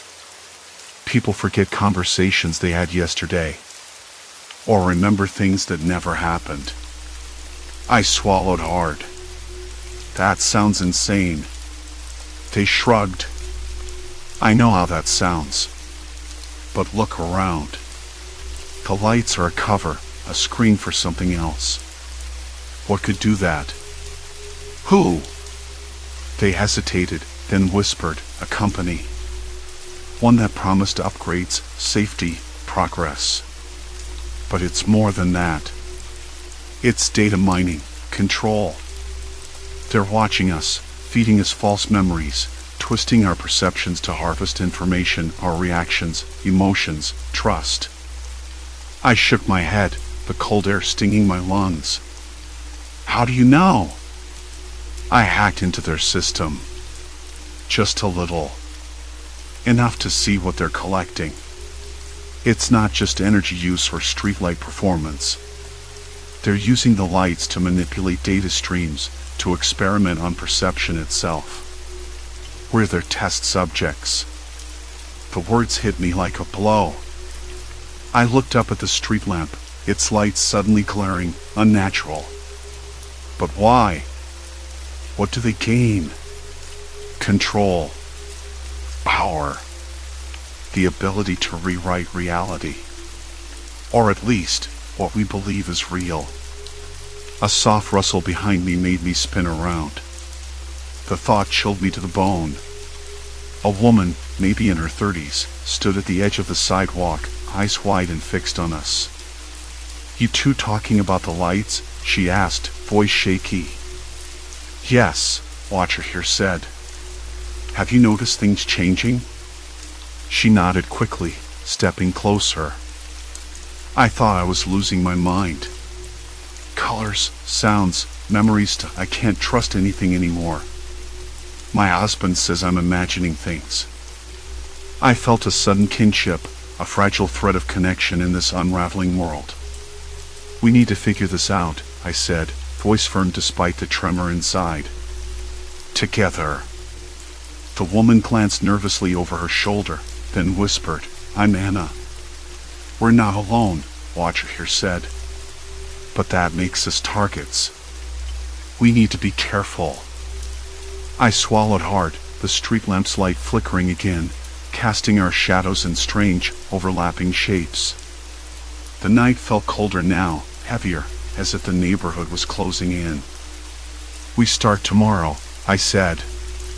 "We find out what they're really doing." Anna nodded. "And how to stop it."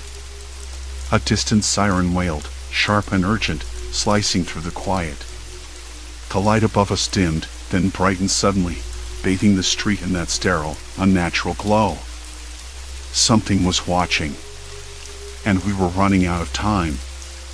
The woman's eyes flicked between us, darting nervously to the street lamp's sickly yellow glow. I could hear the rough scrape of her shoes on the cracked pavement, the way the night air smelled faintly of damp leaves and something metallic like an old coin buried in wet soil. She swallowed hard, voice barely above a whisper. "They're watching. All the time." I blinked, suddenly aware of how cold my hands had grown, numb even, as if the chill in the air, cold and heavy with silence, was seeping into my bones. The streetlight buzzed overhead, low and persistent, like an insect trapped behind glass. "Watching. Who?" I asked, though the answer gnawed at the back of my mind before she even spoke it. "The company. The ones who put these lights up.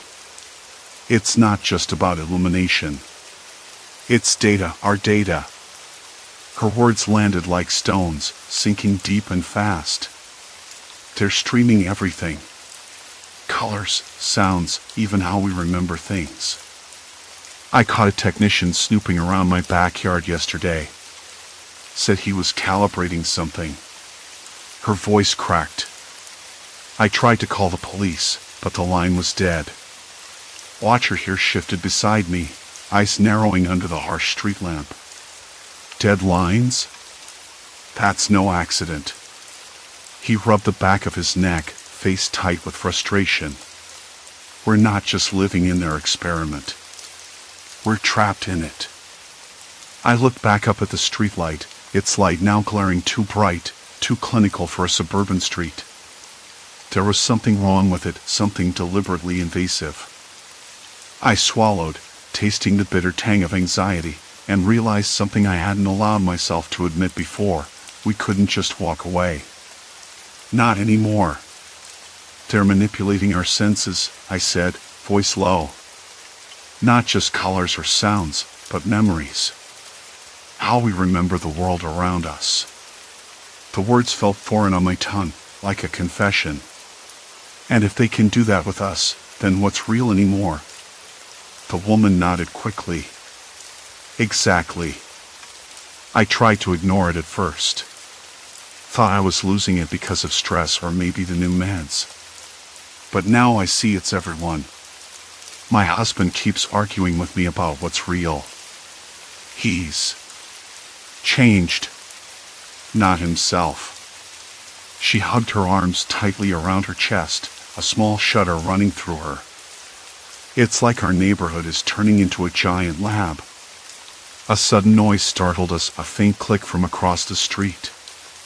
I turned sharply, heart jerking, to find nothing but a stray cat slinking into the shadows. The streetlight's light flickered just then, casting a brief, unnatural blue tint before snapping back to yellow. That flash made me blink hard. Was it always like that? Or had it just changed? I don't think we can trust anyone, Watcher here muttered, pacing a few steps. Not the cops. Not the city. They're all in on it. The company's got contracts, partnerships everywhere. Hell, they might even own the phone lines. I felt a wave of nausea. The thought of being watched, manipulated, and utterly powerless sent a shiver down my spine. It wasn't just paranoia. It was real, and it was happening right now. So what do we do? The woman's voice cracked again. If they're controlling everything, if we can't trust our own memories, then how do we fight back? I looked at them both, the streetlight casting harsh shadows on their faces. The weight of the night pressed down on me, thick and suffocating. First, I said, we have to confirm it. We need evidence. Something undeniable. Watcher here nodded, but his eyes were hard, impatient. We don't have time for slow. They're already rewriting things. Changing history. He glanced toward the rows of houses, each window glowing faintly, like eyes watching us in return. A cold gust of wind rattled the leaves overhead, scattering a few dry ones onto the sidewalk. The woman shivered again, and I noticed her hands trembling openly now. I've got a friend who works at the company, she said quietly. She might know things nobody else does. She hesitated. But if they find out I'm talking to you, then we all risk it. I cut in before she could finish. There's no going back after this. We stood in silence for a moment, the streetlights hum growing louder, more oppressive. The night smelled like rain, like something unspoken waiting just beyond the edge of perception. I tried to steady my breath, but it came uneven, like I'd been running. Listen, Watcher here said suddenly, voice low. I hacked one of the streetlight's control boxes last night. There's more than just cameras and sensors. The lights are broadcasting signals, microwaves, or some kind of frequency that messes with brainwaves. That's how they're altering perception. He pulled a crumpled, greasy piece of paper from his jacket pocket. Here. Look at this. I unfolded it carefully under the harsh light. It was a schematic, technical, and dense, but I caught the words neural feedback, signal modulation, and cognitive interference. My hand shook as I traced the lines connecting the streetlight to unknown devices hidden beneath the pavement. So this isn't just street lighting, I murmured. It's a network. A control grid. He nodded grimly. The company's testing it here first. Our neighborhood is the pilot project. No one else knows yet. The woman swallowed. If they can control what we see and hear and how we remember, then we're not just test subjects. We're prisoners. I felt a sharp stab of fear, but also something else, a fierce, desperate determination. We have to find out who's behind this and expose them. Before it's too late. Watcher here glanced up at the street lamp again, his face almost pale under the flickering light. The worst part? There's no off switch. They've wired this to the entire grid. Turning it off would black out half the city and draw attention. We're stuck. Stuck. The word echoed in my mind. I looked down the street, where the lights stretched in a relentless line, each one a sentinel watching, waiting. A sudden ping from my phone startled me. The screen lit up with a message from an unknown number. Stop digging. This is bigger than you. Goosebumps prickled my arms as I pocketed the phone. The warning was clear. They knew. The woman's eyes flicked toward mine. We have to be careful. If they're watching everything, then we can't trust anyone.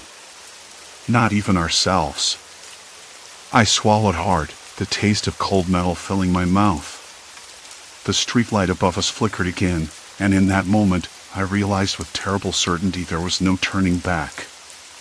We were in the middle of something far bigger than a malfunctioning lamp or a trick of the mind. Something designed to rewrite reality itself. And now, we were the only ones left who saw the cracks. The streetlights hummed low and steady above us, casting that same unnatural glow, an eerie mix of yellow and something else I couldn't name. It wasn't just light anymore, it was a presence pressing down on the night itself. My skin prickled with a cold sweat as I stared up at the nearest lamp, the one we traced to the tangle of wires beneath the cracked pavement. That thin metal pole might as well have been a giant eye, watching, waiting. "We're stuck," Watcher here repeated, voice low, almost defeated. His pale face seemed drawn tighter, like the weight of the whole city pressed down on him. The woman next to him, Ellie, bit her lip hard, eyes darting nervously toward the street. Somewhere a car passed, tires crunching over gravel, but it felt muffled, like the sound that seemed to vibrate in my bones was filtered or rearranged. I rubbed my forehead, trying to shake off the creeping vertigo. The network wasn't just a grid of lights. It was a cage, and we were inside it. "If we can't turn them off without blacking out the city," I said, "then what? We just wait. Let them keep twisting everything we know." Allie shook her head, her voice trembling. "They don't just manipulate the lights. They've been messing with colors, shapes, memories. I talked to Mrs. Haynes yesterday. She swore her garden had purple tulips. Purple. But I saw them. They were red. She's convinced she's losing her mind." I swallowed hard. The thought settled like a stone in my stomach. We were all being rewritten in real time by something no one wanted to admit was there. And the worst part? Nobody outside this circle had any idea. "We need proof," I said, voice firmer than I felt. "Concrete proof that this company's behind it all. Something they can't deny." Watcher here's eyes flickered. "I've been digging. There's a maintenance shed a few blocks from here, one that's never been officially opened. It's where they store the control units, I think. It's locked tight, but the security cams look old. We might have a chance." I glanced around the street, the lamps tracing a perfect line to the horizon. "Then that's where we go. Tonight." The night air was thick and sour, smelling faintly of burnt rubber and wet asphalt as we moved silently down the sidewalk. I kept my eyes peeled for anything out of place, an extra camera, a hidden microphone. The streetlights above buzzed softly, their glow flickering just enough to make shadows dance on cracked walls. We reached the shed. Rusted chain link fence wrapped around it, topped with barbed wire that caught the light like brittle silver. The lock on the gate was old, the kind you'd expect to see on a tool shed no one bothered to check. Watcher here produced a small toolkit, lockpicks, a flashlight, a pair of gloves, stuff he'd clearly prepared for nights like this. The lock clicked open after a few tense moments. "Quiet," he whispered as we slipped through. The shed smelled like stale oil and dust, stacked crates leaning against the walls, wires snaking from the floor to the ceiling. Allie's breath caught. "Look at this." I followed her gaze to a panel covered in blinking lights and tiny screens. One screen showed a map of the neighborhood, dots pulsing like heartbeats under each streetlight. Another flickered with lines of code scrolling too fast for me to make sense of. "This is it," Watcher here said, voice barely audible. "The brain." A sudden noise froze me, a faint click, like a latch releasing. My head jerked toward the door. Someone else was here. "Hide," I hissed. We ducked behind a stack of crates as the door creaked open. A man stepped inside, silhouetted by the dim light from the street. He wore a company jacket, clean, pressed, and impossibly out of place in this grimy shed. He spoke into a handheld device, voice clipped. "Status report. Are the adjustments running smoothly? Any unexpected deviations?" A hiss of static answered him. I strained to hear more, but the words blurred into white noise. The man moved to the control panel, tapping a few commands. The lights on the screen shifted, patterns changing like a heartbeat skipping. I could feel the pulse in my chest. The air tightened, every breath shallow and sharp. We were trespassing in the very core of their experiment, and they didn't know we were here yet. But for how long? Suddenly, the man stopped. His eyes flicked toward the crates, toward us. "Show yourself," he said, voice flat but cold. I stepped forward, hands raised. "We know what you're doing. Manipulating our memories, our senses. This neighborhood isn't just a test site. It's a prison." He smiled, slow and unreadable. "Prison? No. It's a pilot project, yes, but one that will change how cities function. Safer streets, better energy use. People just don't understand progress. Fear the unknown." Allie stepped out beside me, her voice sharper now. "You're controlling us. Changing what we see, what we remember. That's not progress. It's control." The man's smile faded. "Control is necessary. You don't want chaos. Your memories, your perceptions, it's all data. Data that can be optimized." The word hit me like a punch. Optimized. We weren't human subjects. We were variables in some cold algorithm. "Why?" I asked, voice breaking. "Why deceive us? Why hide it?" He shrugged. "Because people don't consent to being manipulated. But they will, if the benefits are clear. This is the future. You can resist all you want, but it's already too late." A low hum rose from the control panel. The screens blinked faster, the map pulsing brighter. The streetlights outside flickered in tandem, bathing the shed in that sickly yellow glow.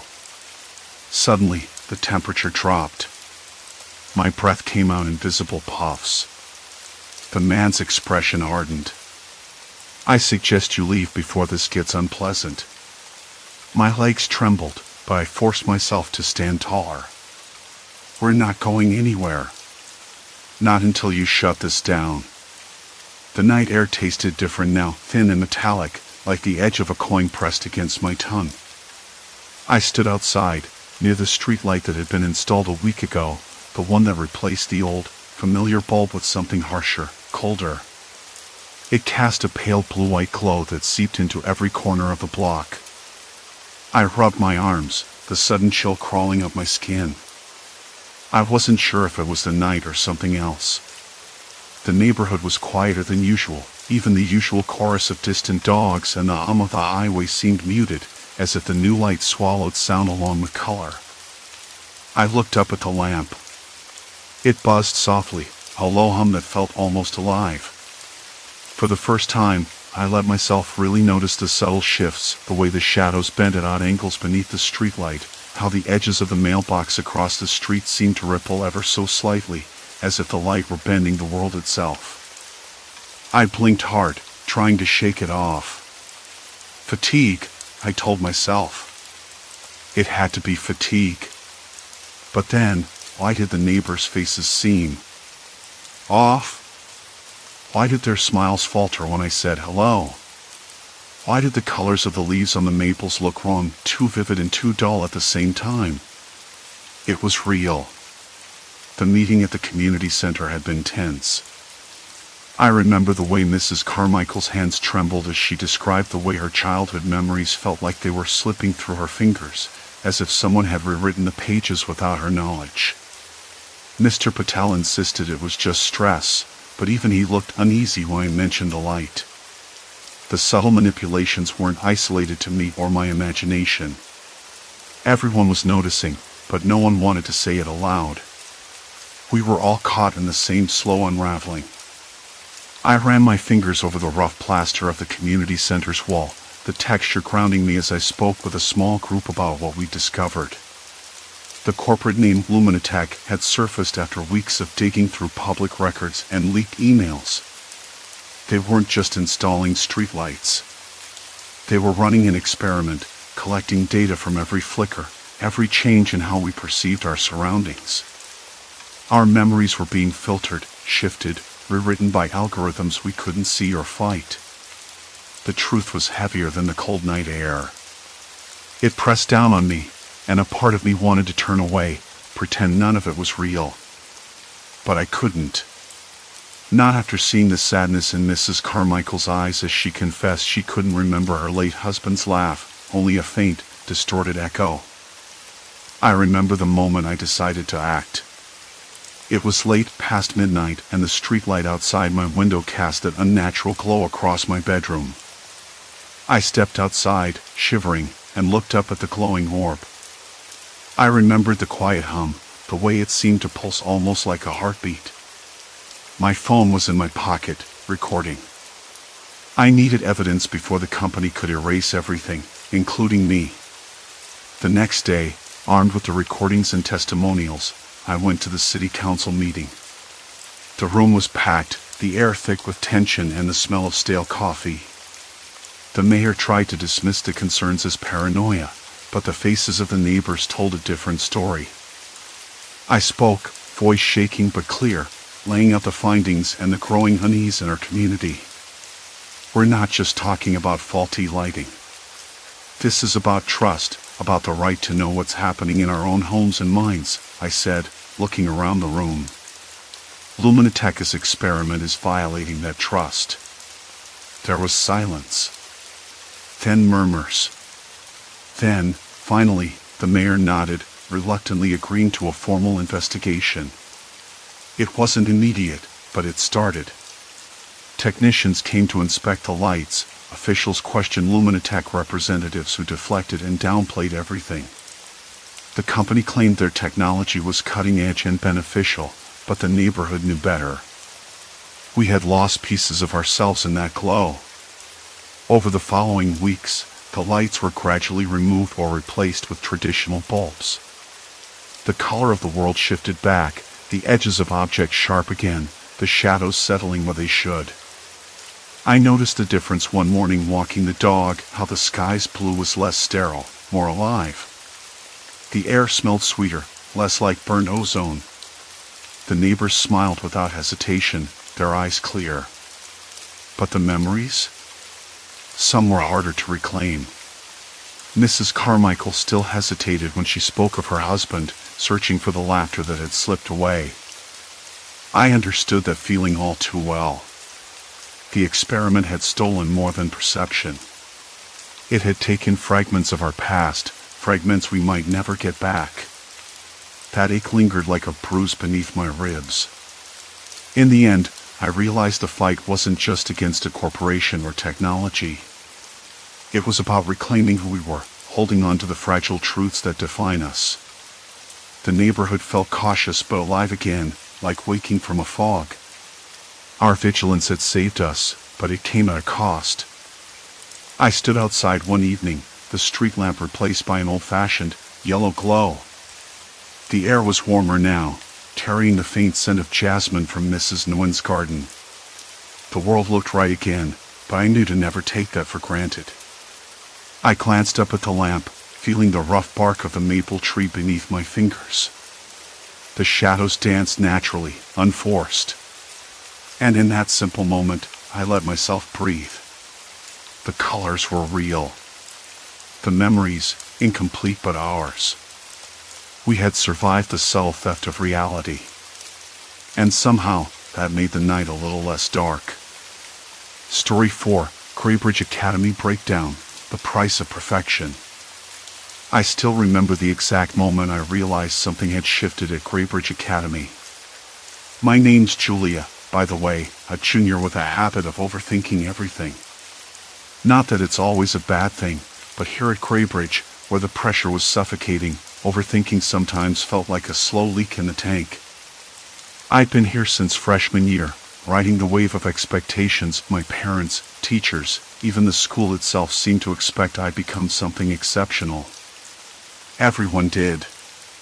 That's the thing about Graybridge, prestigious on paper, but behind its ivy-covered walls, it was a pressure cooker disguised as an elite academy. That morning, I sat in the usual spot by the window in room 214, watching the rain smear the glass with uneven streaks. The classroom smelled like wet paper and stale coffee, a reminder that the teachers were just as exhausted as we were. A few kids shuffled in late, their faces pale, eyes a little too tired to hide the strain. I tried to focus on the clock ticking above the whiteboard, tick-tock, tick-tock, but the smell gnawed at my attention. Our new curriculum coordinator, Ms. Latham, introduced a study optimization program a week ago. She'd come in with bright eyes and a clipboard, promising it would revolutionize how we approached our workload. Everyone was skeptical, but no one dared speak out loud. The program was supposed to help us manage time better, reduce stress, improve performance. Sounds good on paper, but it felt more like another layer of control. I remember the first sign that something was off. During a biology lab, I noticed Mark wasn't taking notes. Usually, Mark was the kind of guy who had his textbooks highlighted in every color known to man, but he just sat there, staring at the microscope like it was some ancient artifact. When I asked if he was okay, he just shrugged and muttered something about headaches. Later that day, he didn't show up for our study group. That was unusual. Mark was never one to miss an assignment, let alone a group session. The next day, whispers floated through the hallways. Mark had been found in the library, slumped over a desk, eyes closed, breathing shallow. No one knew what happened exactly, but the rumor was he pushed himself too hard, cracked under the pressure. It was easy to dismiss as burnout, common enough around here. Still, the image of him, pale and vacant, stuck with me. I tried not to let it get under my skin. After all, I had my own mountain to climb, AP classes, college prep, the endless stream of essays and projects. My schedule was a patchwork of color-coded planners and alarm reminders. I kept telling myself that if I just stayed organized, stayed ahead, I'd be fine. But sometimes, when I lay awake at night, I wondered how many others felt like they were holding on by the thinnest thread. That day in biology, the air felt heavier than usual. The fluorescent lights flickered, casting long shadows that made the lab benches look more like cages than workstations. I kept catching glimpses of students staring blankly at their screens or fidgeting with their pens, as if trying to squeeze out some last bit of focus from their fraying minds. The tension was like static electricity, impossible to ignore. During lunch, the cafeteria buzzed with nervous energy. Conversations were clipped, laughter forced. I sat with Lena and Sam, my closest friends, but even they seemed quieter than normal. Lena picked at her salad, eyes darting around like she was expecting someone or something. Sam kept tapping his fingers against the table, a rapid, uneven rhythm that made me jump every time. "Did you hear about Mark?" Lena finally whispered, her voice low enough that only the three of us could hear. "They say he tried to get help, but the counselors just told him to manage stress better." Like it's that simple. I nodded, swallowing a lump. "Yeah. I saw him yesterday, just gone. It's like he wasn't there." Sam's fingers stilled. "You think this new program has something to do with it?" "I heard they're tracking our study habits now, like some kind of experiment." I wanted to laugh at the idea, but it felt too real. The school had started collecting data on everything, how long we studied, when we took breaks, even our sleep patterns via those fitness tracker apps they handed out during orientation. Privacy wasn't really a thing here anymore. Back in class, Ms. Latham handed out new schedules for the optimization program. We were now assigned focus blocks and rest intervals, strictly monitored and logged. The idea was to maximize productivity, but it felt more like being under surveillance. Later, As I packed my bag, I noticed the flickering light above the door. It sputtered, casting the hallway into brief darkness before snapping back on. A shiver ran down my spine. Maybe I was just tired. Or maybe, deep down, I knew something was unraveling. That night, I lay in bed staring at the ceiling, the faint hum of the air conditioner drowning out the distant sounds of the city. The smell from the school, the burnt toast and disinfectant, still clung to my senses, oddly comforting and unsettling at the same time. I wondered if Mark's disappearance was just the beginning. I told myself to shake it off. Tomorrow was another day. But as sleep finally claimed me, I could swear I heard the faint tapping of fingers, just like Sam's, echoing in the dark. Silence. Complete silence. Then a slow, deliberate knock on my door. The knock came again, slower this time. When the knock stopped, the silence stretched so long it felt like a weight pressing on my chest. I finally peeled back the blanket, slipped out of bed, and crept toward the door. The smell of disinfectant lingered even here, sharp and cold, like the school had seeped into my skin. My fingers trembled as I turned the knob. No one. Just the empty hallway, the flickering light overhead buzzing like a weak pulse. I leaned my forehead against the cool wood, trying to steady my breath. Maybe I was losing it. Maybe this was all just exhaustion twisting my mind into knots. I didn't sleep well that night. Every creak, every distant cough or sign made me jump. The tapping fingers I thought I'd heard before felt like a phantom at the edge of hearing. When morning came, it was a relief and a frustration all at once. At breakfast, the dining hall was a symphony of whispered rumors and anxious glances. The new study optimization program had everyone on edge. I caught sight of Lucy, sitting alone at the far end, staring blankly at her tray. Her usually bright eyes were dull, almost hollow. I hesitated, then made my way over. She looked up, startled. "Hey," I said softly, sliding into the seat opposite her. "Hey," she replied, voice barely above a whisper. "You heard about Jamie? Missing since yesterday." My stomach clenched. Jamie was quiet, but he wasn't the type to just vanish. No one's seen him at all? Nothing. Last anyone heard, he left the library during a focus block and never came back. The library, where the new program's monitoring devices were most heavily used. I nodded slowly. "You think it's connected?" Lucy shrugged, but her fingers twitched nervously over her cup. "I don't know. But things have been weird. Like, the pressure's not just academic anymore. It's like it's inside our heads, twisting us." Her words struck a chord. I'd noticed it too, the way everyone's smiles were forced, how some students were breaking down in quiet, almost invisible ways. The focus blocks weren't just about study time, they felt like cages. After breakfast, I met with Craig and Mia in the library.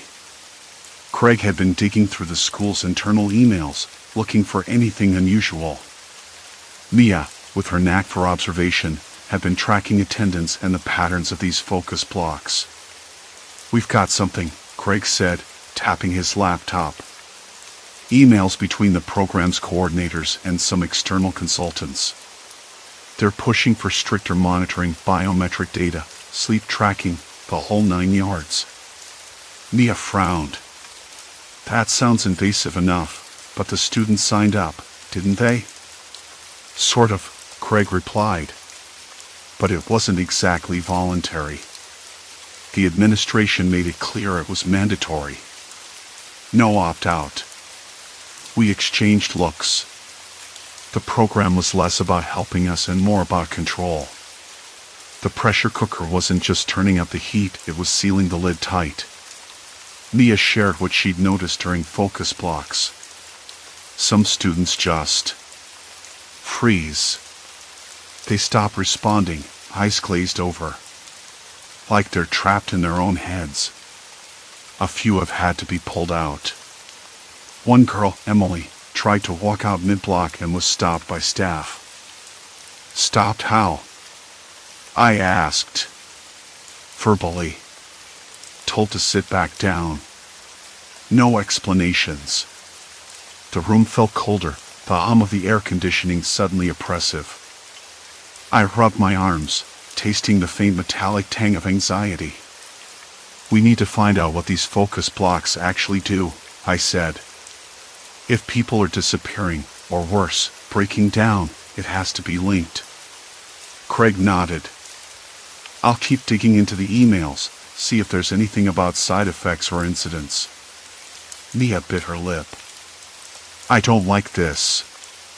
It's more than just pressure. It's like they're experimenting on us. Later that afternoon, I found myself wandering the corridors, the flickering lights casting long, unsteady shadows. I passed the library, the door slightly ajar. Inside, the usual quiet was punctuated by the soft tapping of keys and distant whispers. I spotted Sam sitting alone in a corner, his notebook open but untouched. His eyes were darting nervously, like he was listening for something no one else could hear. Sam? I called softly. He looked up, startled, then quickly closed the notebook. Hey! Didn't see you there. Are you okay? You look off. He swallowed hard. It's the program. The focus blocks mess with my head. I can't concentrate anymore. Sometimes it feels like the walls are closing in. I sat down beside him. You're not alone. A bunch of us are trying to figure out what's really going on. He shook his head. I don't want to disappear like Jamie. His words hit me harder than I expected. Jamie was the first missing student, but what if he wasn't the last? The idea crept under my skin, cold and insistent. That night, I stayed up late, scrolling through forums and message boards where students vented about the program in hushed tones.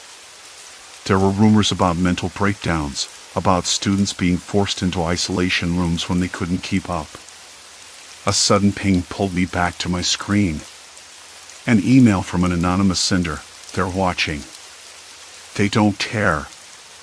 Get out before it's too late. My fingers hovered over the keyboard. Was this a prank? Or a warning? I closed the laptop and leaned back, the weight of the day settling heavily on my chest. The academy was no longer just a place of learning. It was a pressure cooker, tightening around us all, threatening to snap. And now, it was personal. Before I could make sense of it, my phone buzzed again. Another message, this one with a photo attached, a blurred figure standing by the edge of the old administration building's roof. I knew exactly where that was. I wasn't sure what I expected, but the chill that ran down my spine told me this was only the beginning. The photo on my phone glowed in the dark room like a warning beacon. I tossed the phone onto my bed and paced. The walls seemed to close in, the faint hum of the AC mixed with the distant clang of pipes. It was almost midnight, but the campus wasn't silent. Somewhere, a dog barked twice. The smell of damp concrete and old paper crept in through the cracked window. I pulled the blanket tighter around me, heart still racing. I wanted to call someone, anyone, but what would I say? Hey, I just got an anonymous message about students disappearing, and a creepy photo of someone who might be about to jump. No! That wasn't going to cut it. I sat back down at my desk, fingers trembling as I booted up the laptop again. The forums were still open, threads full of panic and confusion. One post caught my eye, a confession from a student who'd been part of the study optimization pilot group. The username was Cryptic Broken Clock, but the words were raw. They don't just watch. They control. You think it's about better grades, but it's about breaking you down so you'll rebuild yourself into what they want. No escape. No mercy. Once you're in the program, you're theirs. The message ended with coordinates. I clicked the link. It pointed directly to that administration building's roof. I closed the laptop with a snap, heart thudding in my throat. There was no turning back now. I left my room, the corridor fluorescent lights flickering overhead. The emptiness of the hall felt oppressive, like the building was holding its breath. I told myself I was going for a quick look, just to see if anyone was up there. But the cold lump settling in my stomach told me I might be chasing something I wasn't ready to face. Outside, the night air hit me like a slap, crisp and sharp with a hint of rain. The sky was a bruised purple, clouds thick but not yet falling. I pulled my jacket tighter and started walking toward the administration building, each step crunching on the gravel path.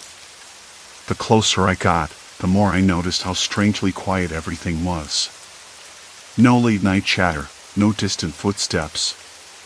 Even the usual hum of traffic on the far edge of campus was muted. Just me and the shadows. The building loomed ahead, dark and hulking. Its brick facade was cracked in places, vines creeping up like grasping fingers. I hesitated at the main entrance, locked, of course, but a side door was slightly ajar, the metal latch hanging loose. I pushed it open with a creak that sounded far too loud in the stillness. Inside, the air was stale, thick with dust and the faint metallic scent of old wiring. My footsteps echoed down the narrow hallway, bouncing off peeling paint and cracked plaster. The flickering overhead lights cast long, irregular shadows that made the walls seem to shift and breathe. I found the stairs narrow and steep and climbed, counting each step, willing myself to keep going. On the third floor, I paused, listening. Silence. Complete silence. The rooftop door was heavier than I expected, but it gave way after a firm shove. A blast of cool night air hit my face, carrying the faint smell of rain and something else, something sharp and acrid. I stepped out onto the roof, heart hammering so loud I thought it might give me away. The city lights twinkled in the distance, but here the darkness felt absolute, broken only by a single flickering security light near the edge. And then I saw it. A figure. Standing just a few feet from the ledge. My breath caught. The shape was too still, too quiet. I blinked, trying to adjust to the shadows.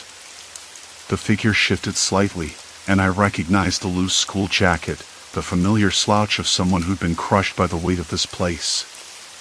"Hey," I called out, voice cracking. "Are you okay?" No answer. I took a cautious step forward. "You don't have to do this." "We can." The figure turned, face half hidden in the shadows, but the eyes caught the light, wide, hollow, and completely lost. A thin, trembling smile flickered, and something in that expression broke me open. It wasn't just despair. It was something darker, like a surrender. Like they'd already given up before they'd even started. "I'm sorry," the voice was barely a whisper. "They won't stop until we're all broken." My throat tightened. I wanted to reach out, to pull them away, but the distance between us felt like a chasm. A gulf carved out by months of pressure, isolation, and fear. Suddenly, a soft thud behind me made us both spin around. The rooftop door slammed shut, and the lock clicked into place. "We're trapped," the figure said, voice trembling now. "No one's coming." I pulled at the door, rattling the handle, but it held firm. Panic started to rise like bile in my throat. I glanced back at the student. Their eyes were wild now, darting around the rooftop as if hunted. "We have to find another way down," I said, trying to sound calm. "There's got to be a fire escape or something."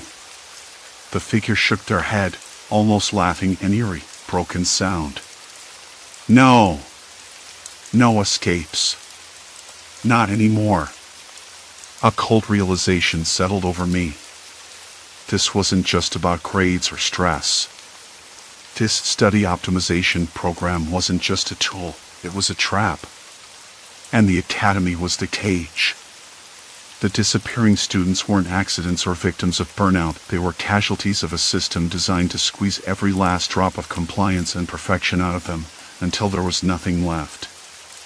I swallowed hard, tasting the metallic tang of fear mixed with the biting cold air. The crushing pressure, the isolation, the constant surveillance, it wasn't just academic. It was psychological warfare. And now, I was caught in the middle. The flickering light above us sputtered and died, plunging the rooftop into darkness. I could hear the faint drip of water somewhere nearby, the rustle of wind stirring the loose gravel beneath our feet. "We can't stay here," I whispered, voice barely steady. "Someone will come for us." "They have to." But the figure shook their head again, and this time I saw tears glisten in the dim moonlight. "They don't come. When we're broken, we disappear." A sudden cold gust swept across the roof, making me shiver. I looked around desperately, searching for any sign of help, any crack in this suffocating nightmare. Then, from the corner of my eye, I noticed a small service hatch set into the rooftop floor, half covered by debris. A sliver of hope. I dropped to my knees, brushing aside the rubble. The hatch was locked, but the latch was old and rusty. With a shaky breath, I forced it open, the metal groaning in protest. Below, a narrow ladder disappeared into darkness. "This might be our only way out," I said, voice low but steady. The figure hesitated, then nodded. Together, we climbed down, the cold metal biting into our hands, the stale air growing thicker as we descended. At the bottom, a dimly lit corridor stretched ahead, silent, empty, but somehow even more ominous than the rooftop. "We're deep in the building now," I muttered, the weight of the moment crushing down. "No one's going to find us here. Not unless we want them to." The figure looked at me, a flicker of something like hope or maybe desperation in their eyes. "Then we have to find the others," they whispered. "Before it's too late." As we moved forward, the shadows seemed to close in around us. The academy's true nature wasn't just about pressure or isolation anymore. It was about control.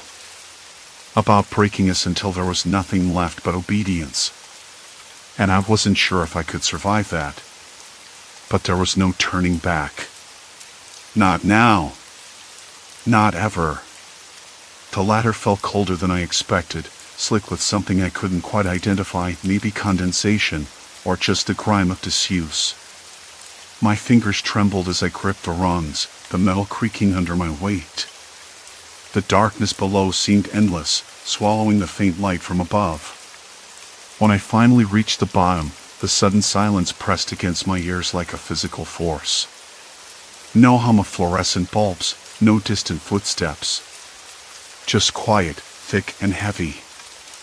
I swallowed hard, the stale air tasting faintly of mildew and old paper. The narrow stairwell opened into a cramped, windowless corridor lined with peeling paint and cracked plaster. The smell of damp concrete mixed with something else, something sharp, metallic but too subtle to place. My skin prickled. I wasn't sure whether I was stepping into safety or deeper trouble. "Stay close," I whispered. The figure from the rooftop was right behind me, breath shallow and quick. I could hear the tightness in their chest, the barely audible catch of tears.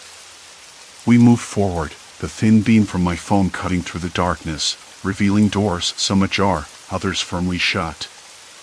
Every shadow seemed to pulse, as if waiting. "Why would they hide this here?" the figure muttered. "It's like a tomb."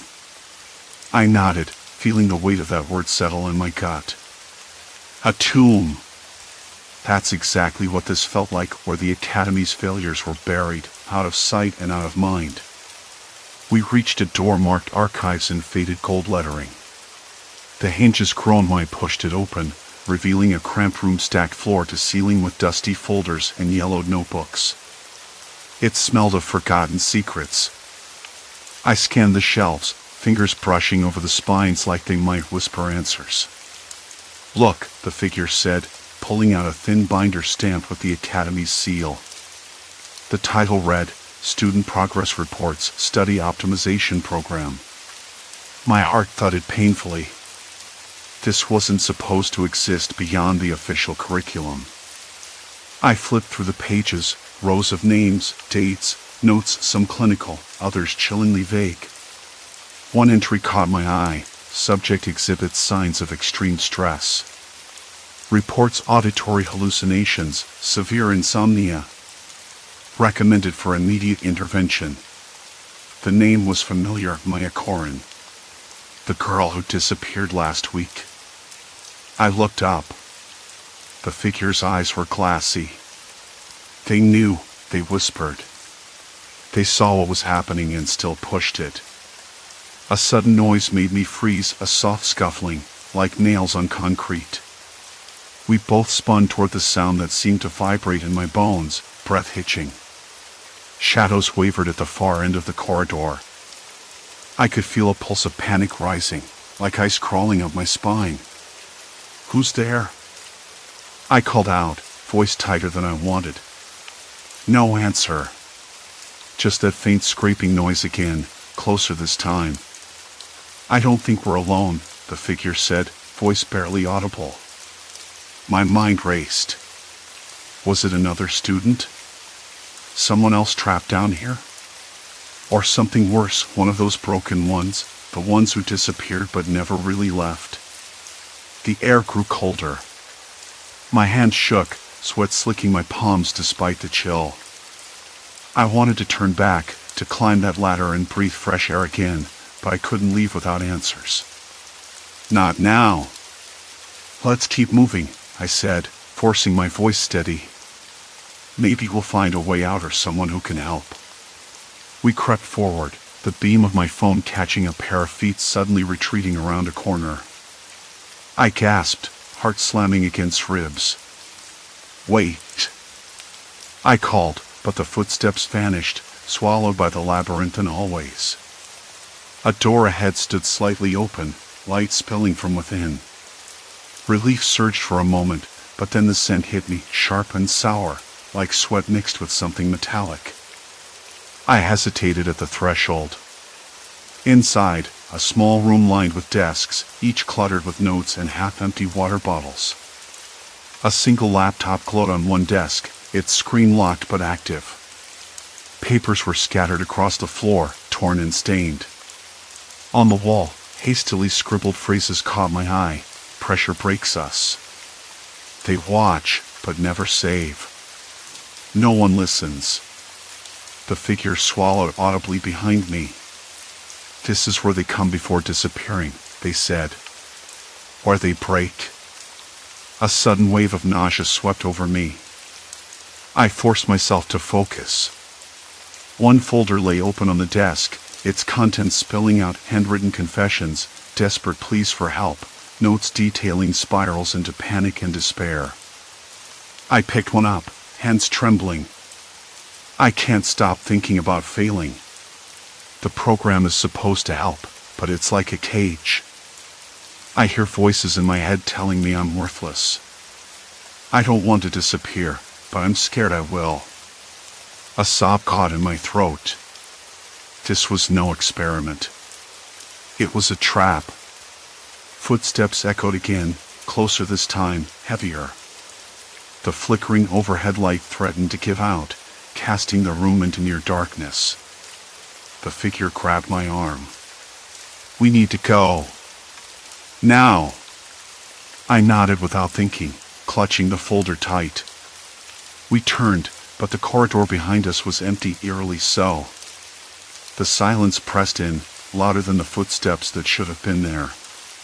Suddenly, from the shadows, a voice whispered, so close it felt like a breath on my neck, "You shouldn't be here." I whipped around. No one. Just darkness and silence. My breath hitched, cold sweat slicking my skin. The figure pulled me toward the ladder, urgency sharpening their movements. As we climbed, the hatch creaked shut behind us. The night air hit my face like a slap, crisp and real. I gasped, trying to shake the suffocating weight of what I'd seen. Up on the rooftop again, the moon hummed low, casting long shadows that seemed alive. The morning air was sharp as I stepped out of the dormitory, the faint smell of rain lingering from the night before. The sky hung low, a swollen gray that pressed down on the quad. Even the usual chatter of students seemed subdued, like the academy itself was holding its breath.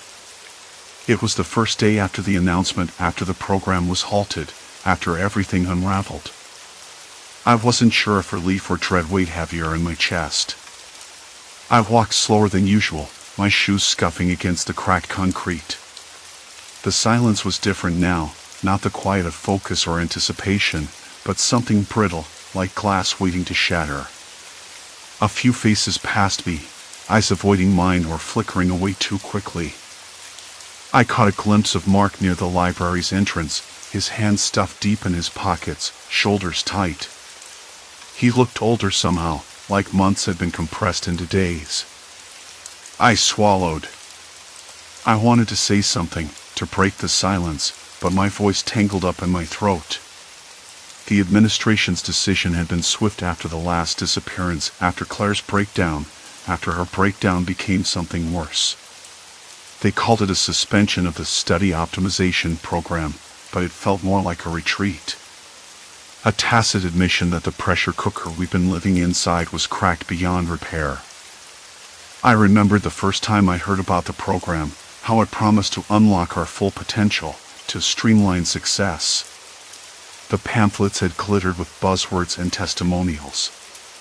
But underneath all that polished language, the truth was something else entirely. It was a cage. A slow, invisible tightening until some of us snapped. Walking past the main building, I noticed the bulletin board. A fresh notice pinned up, mental health resources expanded. Confidential support available. Please reach out. The words felt hollow, like a bandage slapped on a deep wound. But I knew some of us needed to cling to that. I found Mark lingering near the notice. His eyes were rimmed red, the faint tremor in his hands betraying his attempt at composure. "Hey," I said, voice rough. "You okay?" He didn't answer at first, just stared at the paper. Then he shook his head, a small, humorless smile. "No. But maybe that's okay. I mean, how could I be after all this?" His gaze drifted. I kept thinking if I just pushed harder, studied more, stayed awake longer, maybe I'd be fine. I nodded, feeling the weight of my own failures pressing down.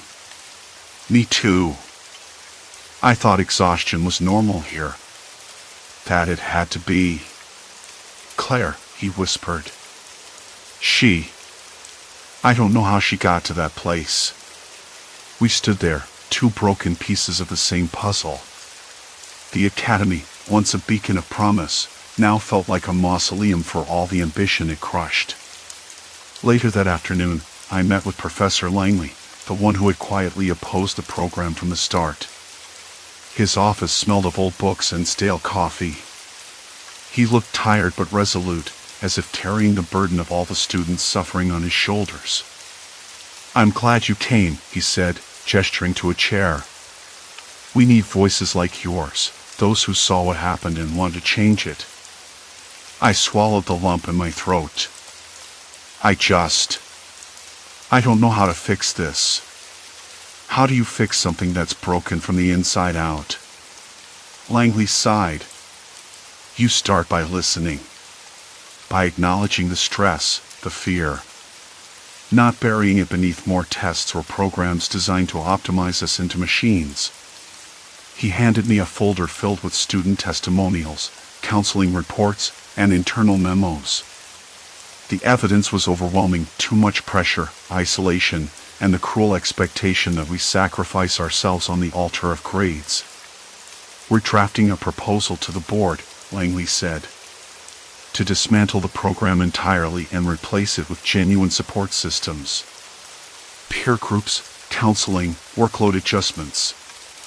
I looked down at the papers, the stories behind each one, names, faces, voices trapped on the page. Claire's letter was there, a haunting plea from the edge of despair. Her handwriting shaky, desperate. "I want to help," I said, surprising myself. "Not just for Claire, but for everyone who's been swallowed by this." Langley nodded, a flicker of hope in his tired eyes. "That's where change begins. With people willing to speak up." The days that followed were a blur of meetings, emails, and quiet conversations. The Academy's atmosphere shifted subtly, like a slow exhale after being underwater too long. Staff began to talk openly about mental health. Students shared their struggles without the usual mask of stoicism. It wasn't perfect. Far from it. But it was real. One evening, as I sat on the library steps watching the sun dip below the trees, I saw Claire. Not the broken girl from the nightmares, but someone smaller, fragile, holding a book to her chest. She looked up and met my gaze. No words were needed. A nod, a breath shared between two survivors. I realized then that the Academy might never be what it once promised to be. But maybe that was okay. Maybe survival meant more than success. The pressure hadn't vanished overnight. It lingered in the whispered rumors, the lingering doubts. But for the first time, it no longer ruled us. We were learning to carry it differently, to recognize when it was too much. My hands still trembled sometimes, and the evenings were long and quiet, but there was a thread of something steadier winding through me now. A fragile kind of strength. I closed my eyes against the chill and let the cool air fill my lungs. The Academy was still a place of shadows, but the darkness wasn't endless. Light was finding its way through the cracks. And maybe, just maybe, that was enough. Story 5, Twisted Angles, the architect's maddening mansion. The mansion sat on the hill like a secret waiting to be told, its walls hunched and crooked as if racked by decades of storms. This was my first day documenting the property's architecture, specifically the angles. I'd heard rumors about how the rooms seemed impossibly twisted inside, corners that didn't match up and floors that tilted just enough to make your head spin. Usually, I'd have dismissed that as exaggeration. Architects love to mythologize their projects, and old buildings tend to get ghost stories attached. But since I'd been hired to produce a detailed report for a restoration firm, I needed to see for myself. The front door groaned on its hinges, low and reluctant like an old man waking from a nap. I stepped inside and let the faint scent of damp plaster wash over me. There was a slight mustiness beneath the wood, a mix of dust, old varnish, and something I couldn't place. It wasn't unpleasant, more like the smell of forgotten things. I ran my fingers along the peeling wallpaper, the texture rough and brittle, and thought about how many hands had touched this place before me. The hallway stretched longer than I expected, lined with mismatched clocks that ticked at different speeds. One even chimed, but it was a half step off, as though the mechanism was tired or out of sync with itself. I pulled out my notebook and started sketching the first angles, walls that met at odd junctions, ceilings that sloped without warning. The light was uneven here, filtered through stained glass that cast fractured colors on the floor. I paused and looked back down the hall. It didn't seem quite right. The door I'd come through looked smaller somehow, the molding thicker and heavier than it should be. I shook my head. Probably just the dim light that cast long, dancing shadows playing tricks. A sudden creak made me start. It came from the direction of the stairs. I wasn't expecting anyone else to be here. The caretaker was supposed to arrive next week, and the last owner's family had long since moved away. The sound was faint but deliberate, like a floorboard settling or someone shifting their weight with care. I swallowed and called out, "Hello?" The word felt strange in the vastness of the empty house. No answer. Just the distant ticking of those mismatched clocks. I moved toward the stairs, each step echoing hollowly beneath my boots. The wood was worn and splintered, the banister rough under my palm. The air grew cooler as I climbed, and I noticed a faint smell of smoke, like a fire long since extinguished but lingering in the grain of the wood. On the landing, a narrow corridor stretched out, turning sharply to the left. I stepped forward, but the angle seemed off again. The walls didn't line up with the floor in the way I expected. I knelt to measure the baseboard's height against the wall and found it inconsistent, rising and falling as if the house itself was breathing. My breath caught. I blinked hard, trying to clear the dizziness. Get a grip, I muttered to myself. A soft sound drifted down the hall, a whisper of movement, too light to be footsteps but definitely something alive. The hairs on my neck prickled. I'd been alone moments ago. Now, I wasn't so sure. I advanced slowly, eyes scanning every shadow. The light here was dimmer, filtered through dusty curtains that hummed like cobwebs. The floor beneath me creaked unevenly, and the walls seemed to lean inward, pressing. I couldn't tell whether it was the architecture or my imagination. At the end of the corridor was a door, partially ajar. The brass handle was cold and polished, contrasting with the faded paint. I hesitated, then pushed it open. The room inside was smaller than I expected, cramped almost, with a ceiling that slanted sharply and a window too narrow to let in much light. The wallpaper here was stained and bubbled, and the floor was covered in a thin layer of dust disturbed by footprints, barefoot, small, and leading toward the far corner. I crouched, tracing the prints with a fingertip, my skin prickling against the cold. They ended abruptly. There was no sign of where the person might have gone, no sound to betray their presence. I stood quickly, heart thudding too loud. The silence pressed in again, thick and suffocating. Then a voice, low and almost beneath a whisper, brushed past my ear. You shouldn't be here. I spun around. Nothing. Just a room, empty and still. My hands trembled slightly as I closed the door and leaned against it. The mansion's odd geometry wasn't just a quirk of design anymore. It was a trap, a place where angles twisted the mind and shadows shifted with intent. Outside, a dog barked far away, sharp and sudden. The sound was a reminder of the world beyond these walls, a world that felt farther away with every step I took inside. I didn't want to admit it, but I was already tangled in something I didn't understand. Something human, yes, but something that thrived in the spaces between reality and doubt. I flipped open my notebook again and tried to steady my hand. The angles waited, and so did the shadows. A breath caught in the silence, and the air grew thick as if the room itself held its secrets tight, waiting to unfold. The cold pressed against my skin like a weight as I leaned back from the door, the lingering echo of that whisper curling in my ear. I flipped the notebook closed with a snap, the pages fluttering as if caught in a sudden breeze. But the air was still. Too still. My hands trembled more than before. I realized I hadn't noticed how cold they were until now. The chill thickened the room, with its faint smell of dust and decay, pressing through the layers of my shirt, settling deep in my bones. Outside, the dog barked again, sharper this time, closer, though still far enough to be distant. A reminder that the world beyond these walls still spun with ordinary sounds and ordinary dangers. But here, inside the mansion, the rules warped. Angles twisted, spaces folded in on themselves. I had to keep going. I forced myself to move. The notebook slipped into my bag. I needed a plan. I couldn't just wander, not now.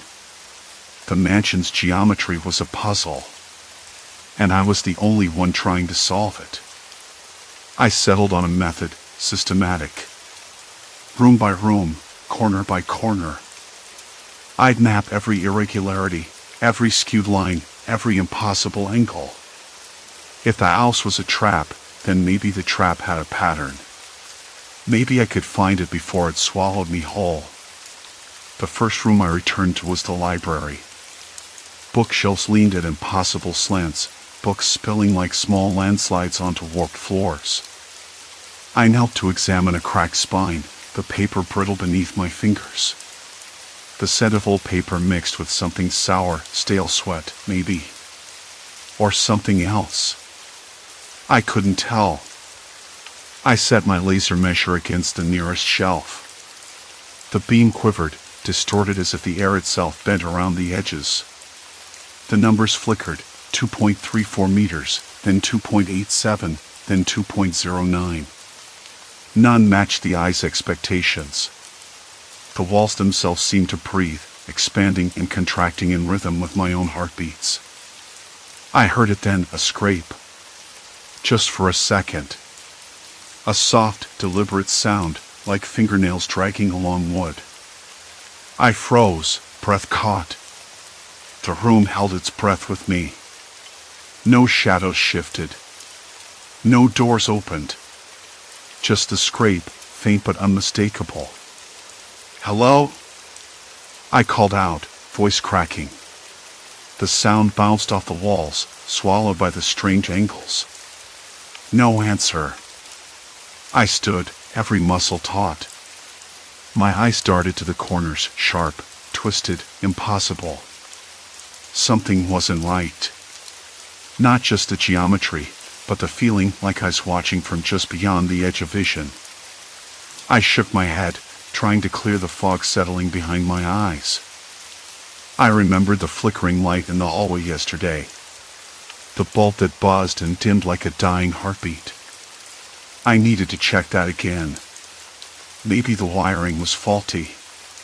Or maybe something else was playing tricks.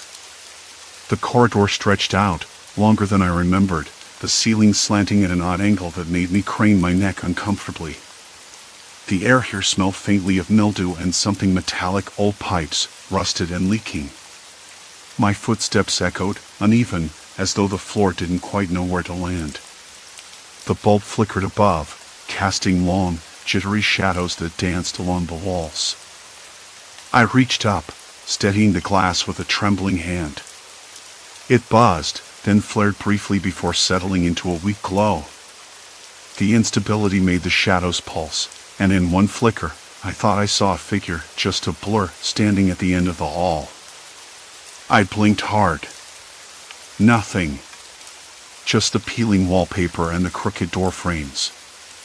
"Get a grip," I muttered, running a hand through my hair. "It's just shadows." But the feeling lingered, a prickling at the back of my neck, like the room itself was aware I was watching. I pressed on, reaching the main staircase. It curved impossibly, the steps narrowing and widening at inconsistent intervals. My foot caught on a step that felt both too high and too low. I stumbled but caught myself on the railing, which was smooth, cold, and polished, too polished, almost unnatural.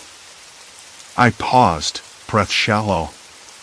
From somewhere deep below, a faint thump echoed like a heartbeat. Slow, deliberate, and steady. But there was no basement door in the usual place. I crouched, eyes searching the dark spaces beneath the stairs. The thump came again, louder this time, vibrating through the floorboards. I reached out, fingers trembling, brushing against something rough and solid. A loose floorboard? A hidden panel?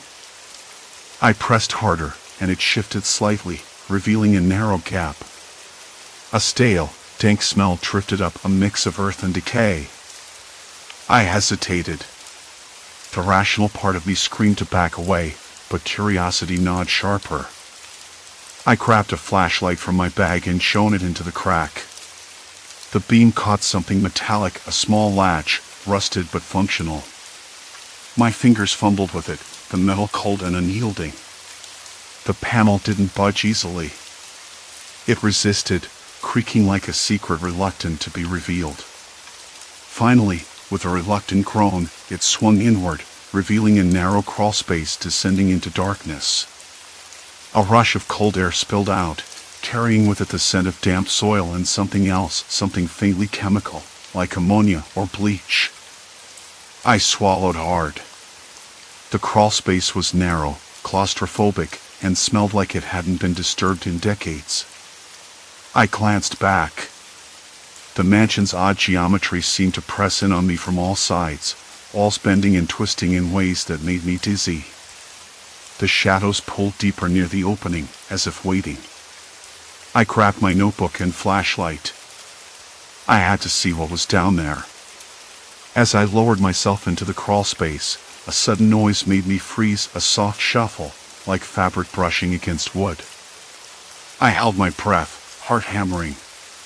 The sound didn't come again. I told myself it was the house settling. Or a rat. Anything but a person. But the feeling of being watched had grown impossible to ignore.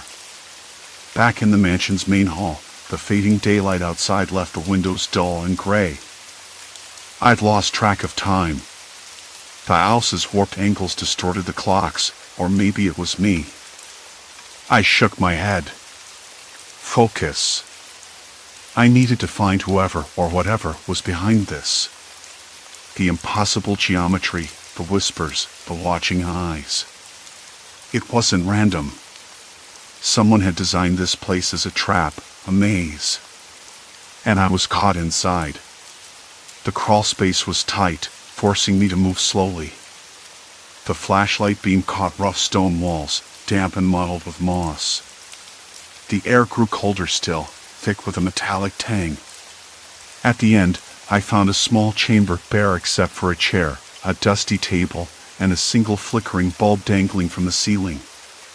On the table lay scattered papers, yellowed with age and stained with smudged ink. I bent close. The handwriting was jagged, uneven, frantic. Sketches of rooms, angles, and notes about distortion and perception. The last entry was dated nearly 50 years ago. A shiver ran down my spine. Someone had been here before me. Someone who had tried and failed to understand. Then I heard it again. The shuffle. Closer this time. Something moving just beyond the edge of light. I froze, breath shallow. The shadows shifted. And from the dark, a voice whispered, barely audible but clear as day, "You're not supposed to find this." I swallowed hard. The room felt smaller. The walls seemed to lean in. I wasn't alone. The crawlspace was no longer just a passage. It was a trap. And the watcher was waiting. The papers on the table looked decades old, brittle at the edges, but their ink was surprisingly legible, as if someone had deliberately preserved them. I leaned closer, the flickering bulb above casting erratic shadows that danced along the rough stone walls. The air tasted sharp, like metal and damp earth, and I swallowed, trying not to gag. The notes weren't architectural plans, not exactly. Instead, they were a mixture of scribbled equations, fragmentary diagrams, and something that looked like a journal. The handwriting was elegant but hurried, ink blotting in places, as if the writer had been racing against time or fear. I read the first legible sentence aloud, voice low enough not to echo too far. "The angles here do not obey Euclidean geometry. They fold space rather than measure it." I blinked, the word strange but oddly compelling. Folding space? I shook my head. That wasn't possible, not in any real-world architecture. It had to be metaphor, or madness. Then something caught my eye, a sketch of a room, but the shape made no sense. Walls that bent inward and outward simultaneously, corners that dissolved into one another. And next to it, a note: "The house does not want to be mapped. It shifts, resists. It watches." I swallowed hard. I wasn't alone. Someone else had been here, or was still here. The idea sent a chill crawling up my spine despite the warmth of my sweat-soaked shirt. A soft scrape echoed behind me. My breath hitched. I spun around, flashlight jerking to the ceiling, then the walls. Nothing but shadows stretching, folding into impossible shapes. The bulb flickered again. Silence. Complete silence. I told myself it was the owl settling. Or a rat. Anything but a person. But the feeling of being watched had grown impossible to ignore. I returned to the papers. One entry was dated nearly 50 years ago. The author wrote of obsession, of trying to capture the angles, imprison the space, but the last lines hinted at something darker. It's not just a geometry. There's someone here. Not a visitor, but a guardian. Or a prisoner. I don't know anymore. My hands trembled. I folded the papers carefully, stuffing them into my bag. The house was a trap, yes, but why? And who was the guardian? Or prisoner? A creak came from the narrow crawl space behind me. The air shifted, colder now, carrying a faint scent of mildew and something else, cigarette smoke. No, something sharper, acrid. I edged toward the passageway, flashlight ready. The beam caught the floor, a series of scuff marks, fresh. Someone had been here very recently. Someone who knew the house better than I did. I stepped out into the hall. The walls leaned at odd angles, the ceiling dipping lower than I remembered. The light outside had faded further, the windows now dull panes of gray. Time was unspooling, slipping away. I tried the door to the main entrance. Locked. A quick shake confirmed it. No chance of going back. The house had sealed me in. Panic clawed at my chest. I forced myself to breathe steadily. Locked doors, yes, but maybe another way out. I still can't explain it. There had to be. I moved down the hall, the floorboards creaking underfoot, each step echoing unnaturally loud. The walls seemed to pulse, to breathe with me, or was I imagining that? The angles blurred, making it hard to judge distances. A doorway appeared and disappeared with the shifting shadows. Then I heard it, a whisper. Not a voice, exactly, but a murmur winding through the walls. I stopped, ears straining. It was fragmented, like someone muttering to themselves, or reading from a faded script. Don't trust the light. They watch, never alone. The hairs on my neck prickled. I wanted to call out, but my voice stuck. Instead, I swallowed hard and edged forward. At the corridor's end, a door stood ajar, revealing a room beyond. The air was warmer here, thick with the smell of old paper and dust, but also something else, coffee? Fresh. Someone had been here very recently. Inside, a desk cluttered with photographs and maps. The photos were old but unmistakable, the mansion, from angles I hadn't seen, distorted to the point of surrealism. And in some, a figure stood just beyond the camera's frame, blurred but unmistakably human. Thin, hunched, always just out of clear view. I picked up one photo, fingers tracing the image. The figure's face remained a mystery, but the posture was familiar, watching, always watching. A sudden noise made me snap my head up. Footsteps, soft, deliberate, approaching from the hallway. I ducked behind the desk, breath shallow. The door creaked wider. A man entered. Late 40s, unshaven, eyes sharp but wary. He looked around quickly, then spotted me. Finally, he said, voice low. I thought I was the only one left in this place. I swallowed the urge to ask how he'd survived here, or why he hadn't left. Instead, I asked, who are you? What is this place? He hesitated, then pulled a crumpled pack of cigarettes from his pocket, lit one despite the stale air, and exhaled slowly. "Name's Mercer," he said. "Architect like you, once. Came here chasing legends. Got trapped. Not by the house. By the people who built it and the ones who never left." I frowned. "People? You mean there are others?" He nodded grimly. "More than you know. This place, it's a labyrinth built to hide something. Or someone.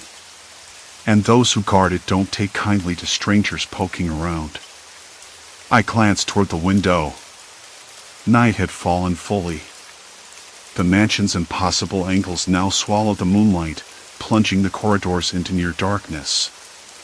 "Then why tell me this?" I asked. Mercer shrugged. "Because you're in too deep now. No turning back. And because, well, someone has to keep track. Document the madness." I swallowed again. The weight of the papers in my bag felt heavier than before. My role wasn't just observer anymore. I was part of this. Part of the house's story. At twilight, the house seemed less like a building and more like a shadow stitched into the fading light. The walls seemed to close in, the shadows curling like fingers reaching out. Somewhere beyond the shifting geometry, something waited. Watching. "We need to move," Mercer said suddenly. "Before they notice you're not alone." I nodded, heart pounding. There was no escape, no retreat. Just forward into the depths of the impossible. Mercer's cigarette smoke curled in the stale air, a bitter scent that didn't quite match the mustiness of the old mansion. He took a slow drag, eyes fixed somewhere beyond the crooked window where shadows folded into themselves like origami gone wrong. The moon was gone now, swallowed whole by thick clouds. Darkness crept in deeper, a blackness that wasn't just absence of light but something heavier, more pressing. "We're running out of time," Mercer said, voice low enough that I had to lean in. "They don't like visitors after dark. Least of all ones poking their noses around like you." I swallowed, the dry rasp in my throat louder than I wanted. The weight of the papers in my bag pressed against my ribs like a stone. "Who are they?" "The people who never left." He flicked ash into an old metal tray filled with cracked plaster dust. "Not ghosts. Not stories. People. Real people. Or what's left of them. They built this place to trap something, someone, and now they trap anyone who gets close." I glanced toward the hallway. It seemed to pulse, the angle shifting in a way my brain wasn't supposed to process. The walls leaned in, corners that should have been right angles bent and twisted until my stomach churned. The floor beneath my feet felt like it was tilting, just slightly, but enough to throw off my balance. "Why tell me?" I asked. "Why not just leave me to figure it out?" Mercer shrugged, his cigarette glowing briefly before he stubbed it out on the tray. "Because you're in too deep. And because someone has to keep track. Document the madness." His gaze met mine, steady and cold. "You're the closest thing this place has to a witness. Or a record." I clutched the papers tighter, the edges crumpling in my grip. The mansion wasn't just a building anymore. It was a trap, a maze, a nightmare folded into wood and stone. I wanted to leave, but the pull was stronger than my sense of reason. I had to see it through. "Where do we start?" I asked. Mercer pointed down the hall, where the darkness seemed to thicken, swallowing the pale light from the cracked bulbs overhead. "The basement. That's where it all started. And where it ends." The thought chilled me more than the cold draft slipping through cracked window panes. I'd been avoiding the basement, the way people avoid basements in old houses, afraid of what might be lurking in the shadows, afraid of the unknown that waits beyond the last step. But now, There was no turning back. We moved forward, the floorboards creaking beneath our feet. The walls closed in, the angles more unnatural with each step, as if the house was folding in on itself. My head spun. I blinked hard, trying to steady my vision, but the lines didn't straighten. The hallway stretched and contracted, a living thing breathing around us. "Do you hear that?" Mercer whispered. I stopped. The silence was so complete it pressed into my ears like a physical force. Then came the faintest sound, soft, deliberate footsteps echoing somewhere behind us. Not ours. Something else. I turned sharply, heart hammering, but the corridor was empty. Just shadows. Shifting, folding, hiding. The hairs on the back of my neck prickled. "Who's there?" I called, voice cracking. No answer. Just the slow, deliberate echo of footsteps fading into silence. Mercer's face was hard, unreadable. They don't show themselves. Not yet. We reached the basement door, heavy with rusted hinges and warped wood. I reached out to push it open, but Mercer stopped me. "Wait." He pulled from his pocket a small flashlight, its beam weak but sharp. He clicked it on, the light cutting through the blackness past the door. "We don't know what's waiting down there." I swallowed again, the taste of dust and stale smoke thick on my tongue. The door groaned as it opened, revealing a narrow staircase spiraling into darkness. The air smelled of damp earth and something else, something foul, metallic, like old blood. I stepped forward, the flashlight's beam bouncing wildly off impossible angles. The walls leaned inward, closing the space until it felt like the stairs were a tunnel in a living creature's throat. The steps beneath my feet felt unstable, each one creaking and shifting like they might give way. At the bottom, the basement opened into a chamber that defied every architectural rule I'd ever learned.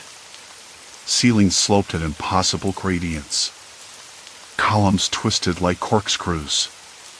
Shadows pooled in corners that didn't exist, and light bent around the room, with its faint smell of dust and decay as if refracting through a prism. Mercer's voice was a low murmur. "This is it. The heart of the labyrinth." I bent down, running my fingers along the rough plaster. It was cold, damp, and gritty. The walls seemed to breathe faintly, the surface swelling and contracting just enough to unsettle me. "Look," Mercer said, pointing at the far wall. A series of faded markings, almost hieroglyphics, scratched into the plaster. They were indecipherable, yet oddly familiar, as if they belonged to some language I once knew but had forgotten. A sudden noise made me jump, a soft rustling from the shadows near the stairwell. The hairs on my arms stood on end. "Did you hear that?" I whispered. Mercer nodded, eyes scanning the darkness. "They're here." My hands trembled, but I forced myself to steady the flashlight.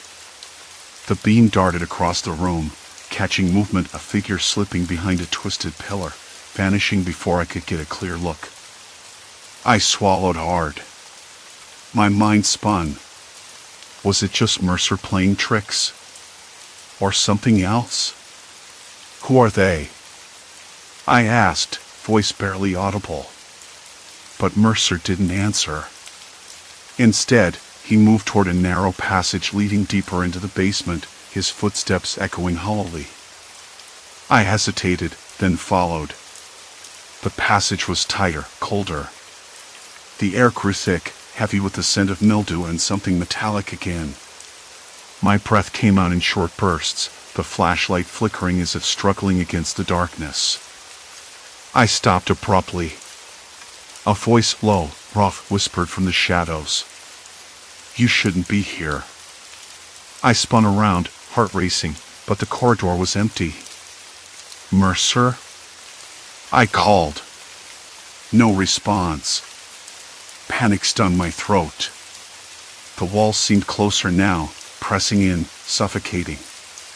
The light outside had faded to a hollow, bruised purple by the time I left the mansion's twisted corridors behind. I remember the sickly scent of damp plaster clinging to my clothes, the way the stale air inside seemed to seep into my lungs long after I stepped out.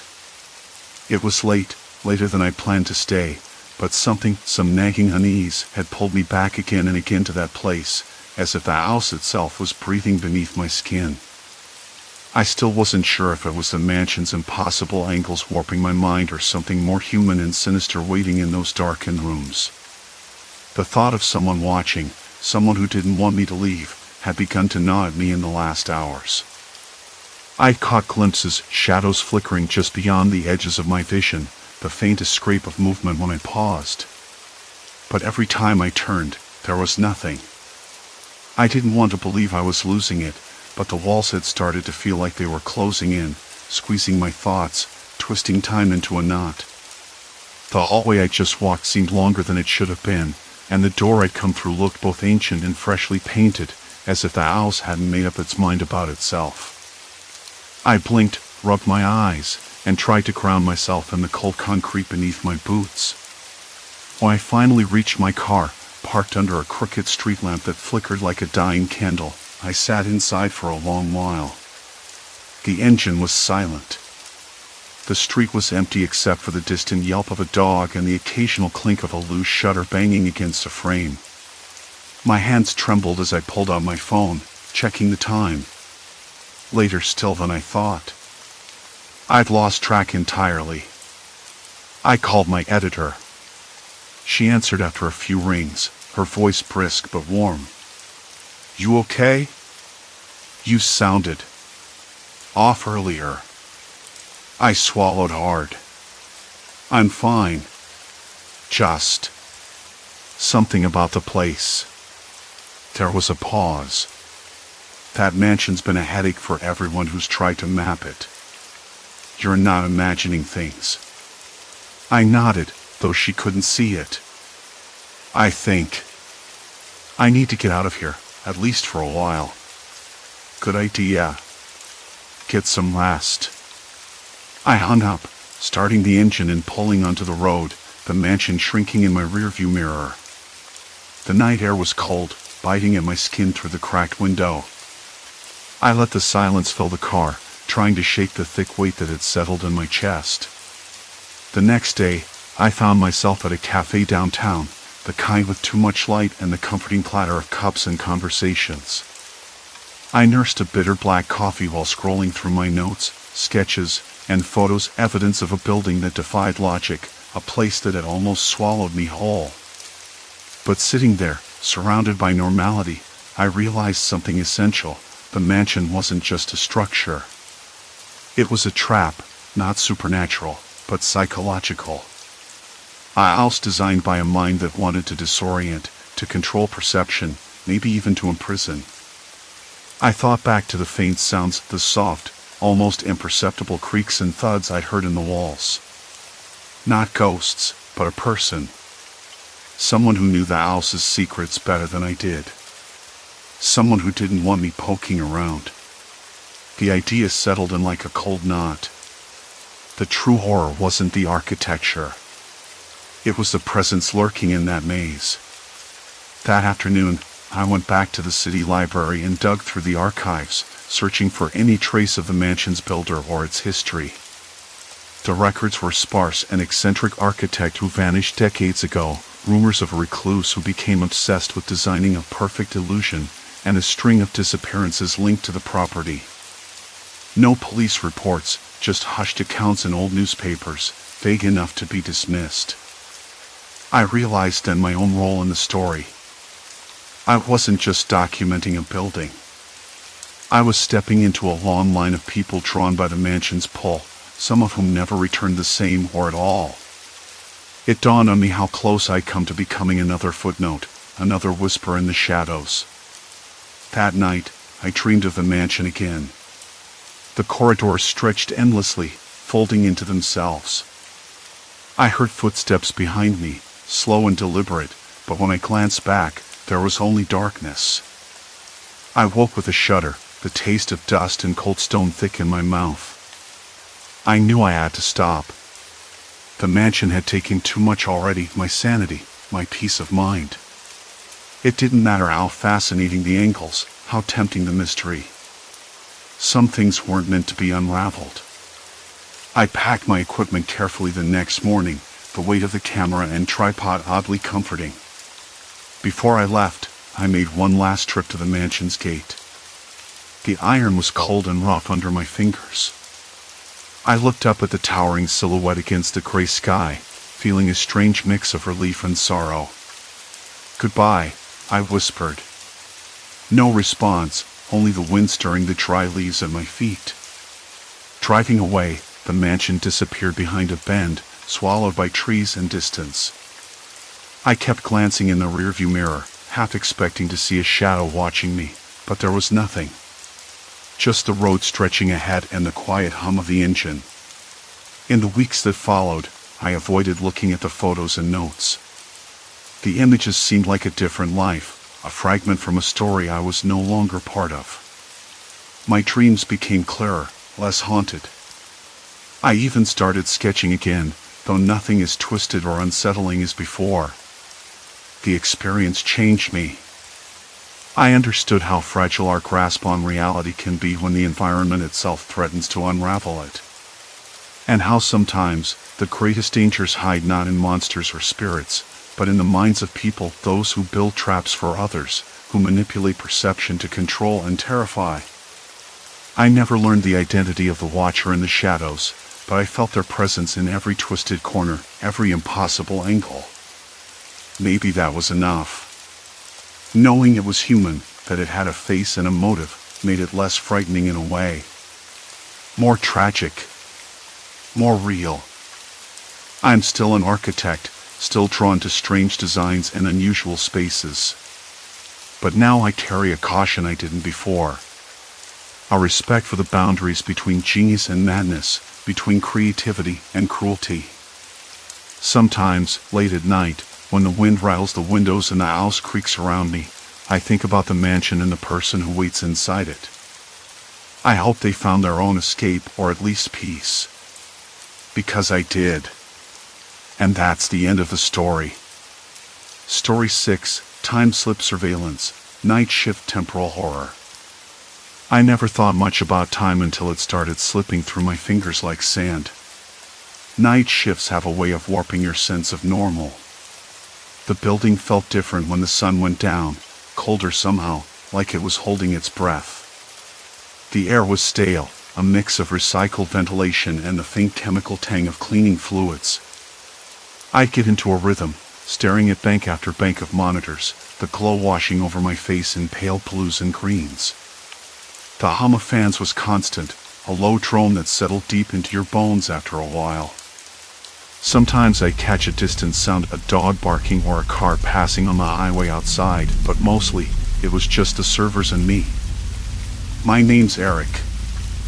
I'm the sort of guy who likes order. Likes knowing what's coming next. I don't do surprises well. I started this job 6 months ago after quitting a position in retail that left me drained and jittery. The data center promised quiet, minimal interaction, and steady work. The pay's not great, but it's steady, and I don't have to fake enthusiasm about products I don't care about. Plus, the night shift meant no rush hour, no crowded buses, no small talk with people who just wanted to complain. The first few nights were uneventful, the kind of boring that feels like it might stretch on forever. I got to know the layout, the server rooms, the break area with its humming vending machines, the security office down the hall. The fluorescent lights buzzed overhead, their flicker sometimes making me blink twice.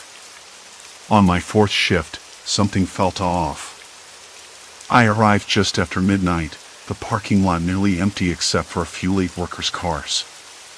The cold air bit through my jacket as I walked to the entrance. The door hissed open under the security card scan, and the familiar sterile smell of electronics and dust greeted me.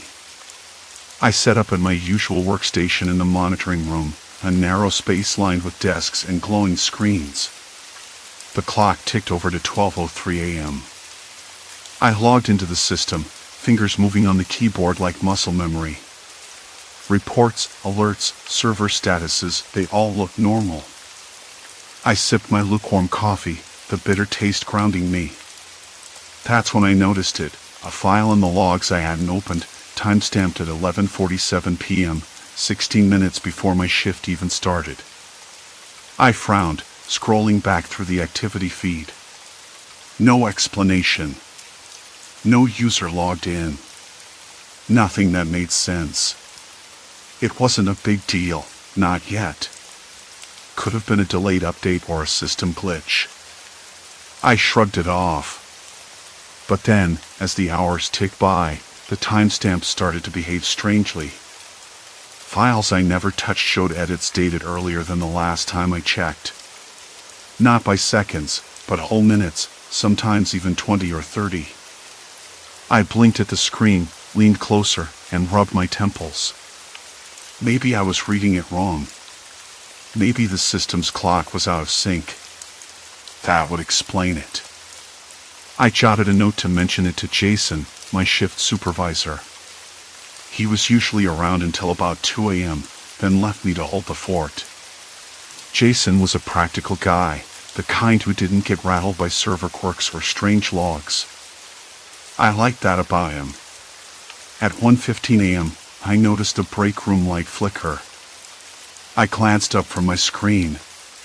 The hallway beyond the monitors was empty, bathed in the cold glow of emergency lights. There was a faint buzzing, like a cell phone left on vibrate under a pillow. I couldn't place it. I stretched, cracking my neck, and checked the time again. The coffee had lost all warmth. I felt a dull ache behind my eyes. The quiet was starting to gnaw at me. In the daytime, there's a constant flow of people, chatter, footsteps, reminders that you're not alone. Here, silence was a weight pressing down. Around 1:40 a.m., my phone buzzed against the desk. It was a message from Jason. Check the server room on the east wing. Weird alerts popping up. Don't freak out. I smirked at the casual tone. Don't freak out. As if I ever did. I grabbed my badge and padded down the corridor, the carpet muffling my footsteps. The overhead lights buzzed unevenly, casting long shadows that shifted with the flicker. The air smelled colder here, slightly metallic. I pushed open the door to the east wing server room. Inside, dozens of towers blinked with steady green lights. The hum was louder, more insistent. I scanned the monitors on the console. Alerts blinked red, but the messages were vague. Time sync error, data anomaly detected. I frowned, tapping the keyboard. The system seemed to be trying to correct itself, but the corrections only made the logs more confusing. I felt a prickle along my spine. The feeling wasn't fear exactly, more like that moment when you catch something out of place in a familiar scene. Like a painting with a brushstroke that's just slightly wrong. I stepped back, planning to report it to Jason when I heard the door click shut behind me. My breath hitched. I spun around. No one there. The lock wasn't engaged. I could have walked out any time. I told myself it was the wind, or maybe a delayed echo from the ventilation. But the hairs on the back of my neck weren't convinced. Back at my desk, I noticed another oddity. The timestamp on the last batch of system logs had rolled back again. Now they showed edits from nearly an hour earlier than before. I pinched the bridge of my nose, blinking hard. The screen's glow seemed too bright, almost harsh in the dark room. I tried calling Jason, but he didn't answer. I sent a message, but no reply. I checked the employee tracking system. His location read off-site. That was strange. He didn't usually leave without telling me. At 2:30 a.m., the first disappearance happened. Mia, the overnight technician, was supposed to be here until 5 a.m. Her workstation was empty, her chair pushed in neatly. No note. No sign she'd left. I checked the security cameras. Nothing. The feed was normal, but the timestamp on the video was 2 hours behind real time. My hands trembled, or maybe it was just the chill settling in. I sat back, trying to steady my breath. I told myself it was a glitch, a weird bug in the system. I'd been alone for hours anyway. Mia probably stepped out for a break. It made sense. But when she reappeared 10 minutes later, blinking at her screen like she just woke up from a nap, I knew something wasn't right. She frowned at me. "What time is it?" she asked. "Almost 3, I said. "You okay?" She shrugged. "I don't know. Feels like I was just somewhere else. Weird dream or something." I nodded, but inside, a knot tightened. Could I be losing it? The timestamps, the glitches, the disappearing people, it was too much. I glanced out the window, the city lights twinkling silently in the distance. The night stretched on, endless and uneasy. I realized I wasn't just watching the data anymore. The data was watching me.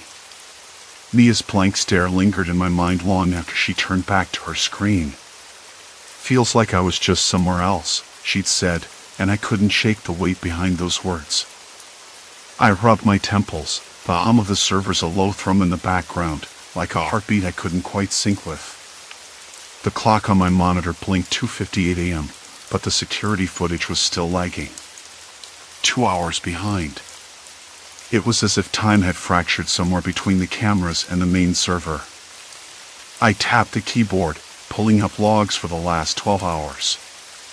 The timestamps on some of the files shuffled back were 2 files I hadn't even opened. I whispered to myself, "This doesn't make sense." Mia finally broke the silence.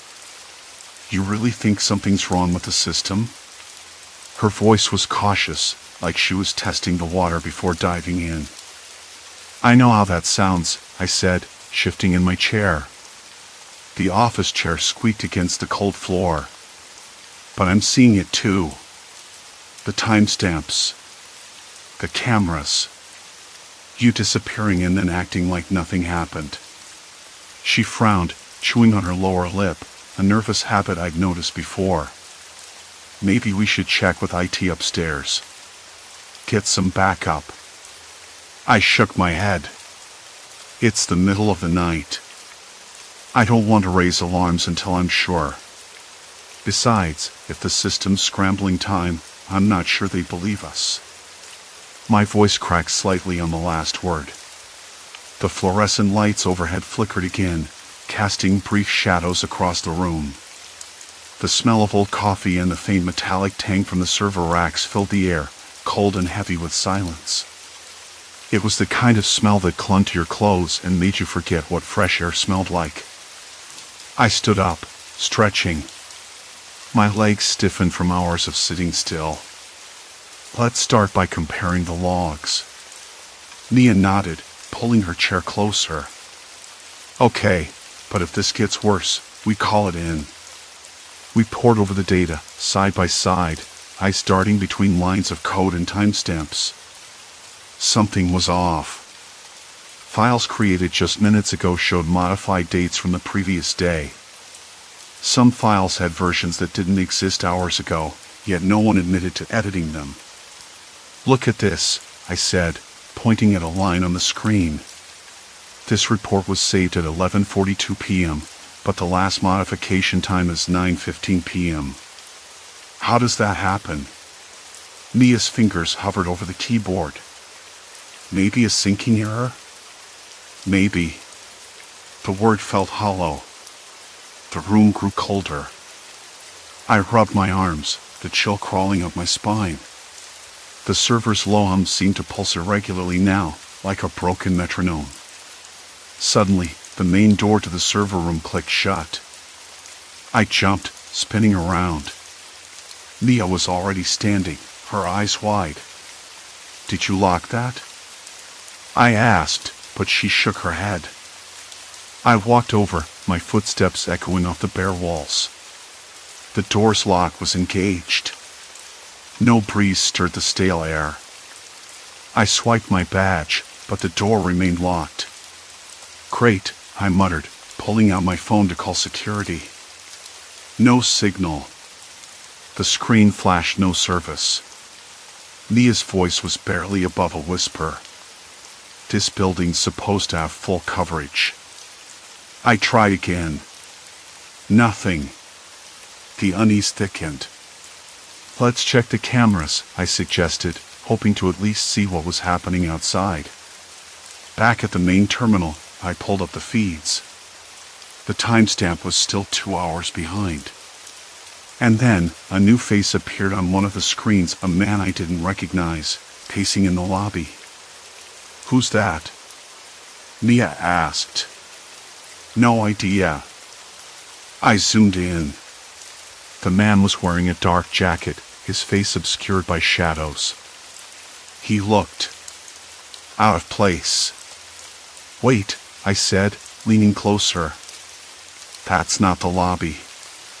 That's the entrance to the old wing. That part's been closed for months." Mia swallowed hard.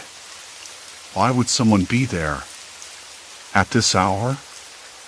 I had no answer. The man stopped pacing and looked directly at the camera. For a moment, I thought he was staring right at us. Then the feed cut out. The silence that followed was loud. My breath hitched, and I could hear Mia's heartbeat in the quiet, or maybe it was my own. "We need to find out who that was," I said, trying to steady myself. Mia nodded, but her hands trembled as she sipped her cold coffee. "Do you think it's connected? The timestamps, the disappearances, this guy?" I didn't want to say it aloud, but the thought had crossed my mind. Someone was meddling with the system. Or worse, someone was watching us. The clock ticked closer to 3 a.m. The longer we sat there, the more the room seemed to close in around us. The fluorescent lights buzzed intermittently, and the server's hum was now a low growl. Mia leaned forward, voice barely audible. What if this isn't just a system glitch? What if the server's malfunction is a symptom and not the cause? I swallowed. "You mean someone's doing this on purpose?" She nodded slowly. "Maybe. Someone who knows the system inside out." The idea made my skin crawl. The data center was supposed to be secure, but security had its cracks. People came and went during the day, contractors, maintenance staff. Anyone could slip through if they knew when and where to look. "Have you noticed anything weird during your shift before tonight?" I asked. Mia hesitated. "There was this one time, last week. Files I'd been working on disappeared for a bit, then reappeared with changes I didn't make." "Exactly," I said. "It's not random." A sudden beep from Mia's screen made us jump. A new message appeared in the system chat. "Stop looking. No sender ID." I stared at it. That's unsettling. Mia swallowed again. "Maybe we should just back off." I shook my head. "No. We need to figure out what's going on. If someone's messing with the timestamps, if people are disappearing and then acting like nothing happened, we're in the middle of something bigger than a glitch." The tension in the room thickened. I could taste the metallic sharpness of fear at the back of my throat. The servers seemed to pulse louder, as if responding to the threat. A sudden movement caught my eye on the security feeds. Another face appeared.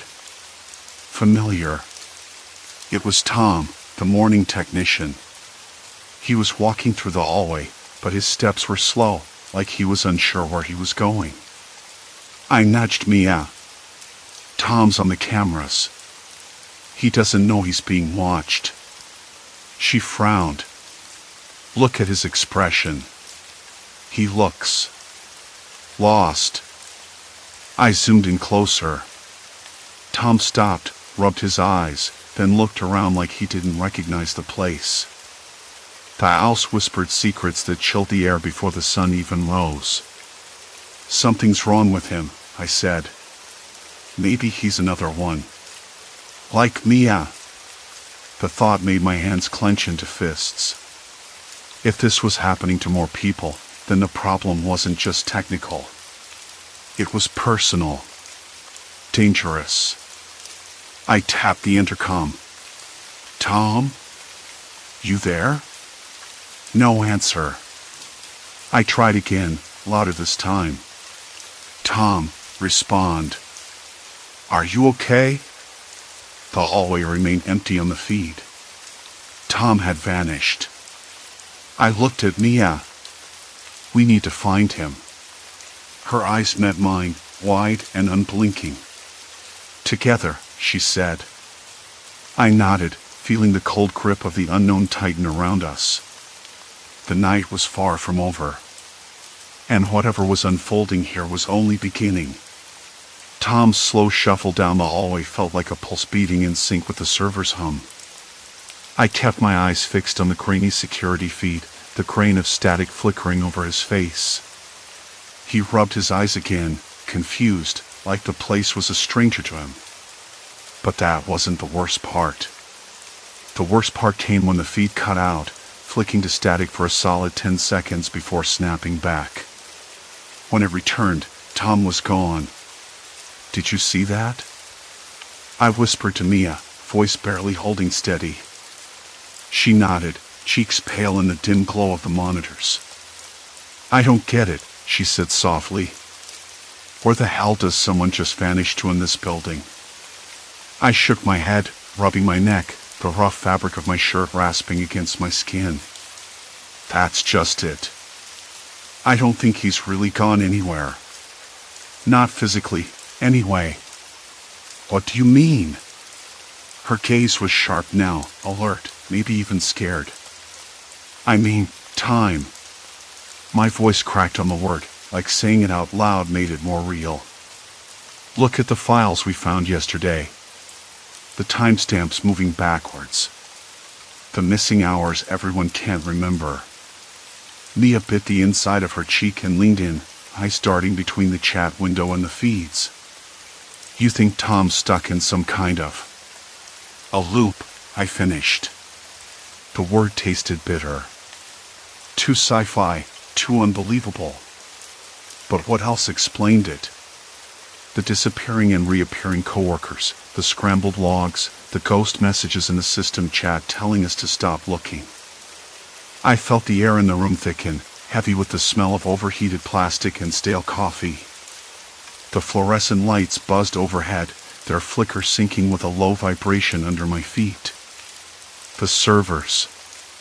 The whole building felt alive, and not in a good way. I'm going down there, I said suddenly, pushing back from the desk. To the server room. Mia's head snapped up. Are you insane? You don't know what's going on down there. It could be dangerous. I didn't answer. I didn't want to admit I was scared, too. But I could feel it clawing at my skin like cold fingers. This wasn't just a glitch or a prank. It was something breaking. The server room was a maze of racks, blinking lights, and humming machines that filled the air with a dry, metallic scent. I pulled my badge from the lanyard, swiping it through the reader. The door clicked open with a hollow thud that echoed down the narrow corridor.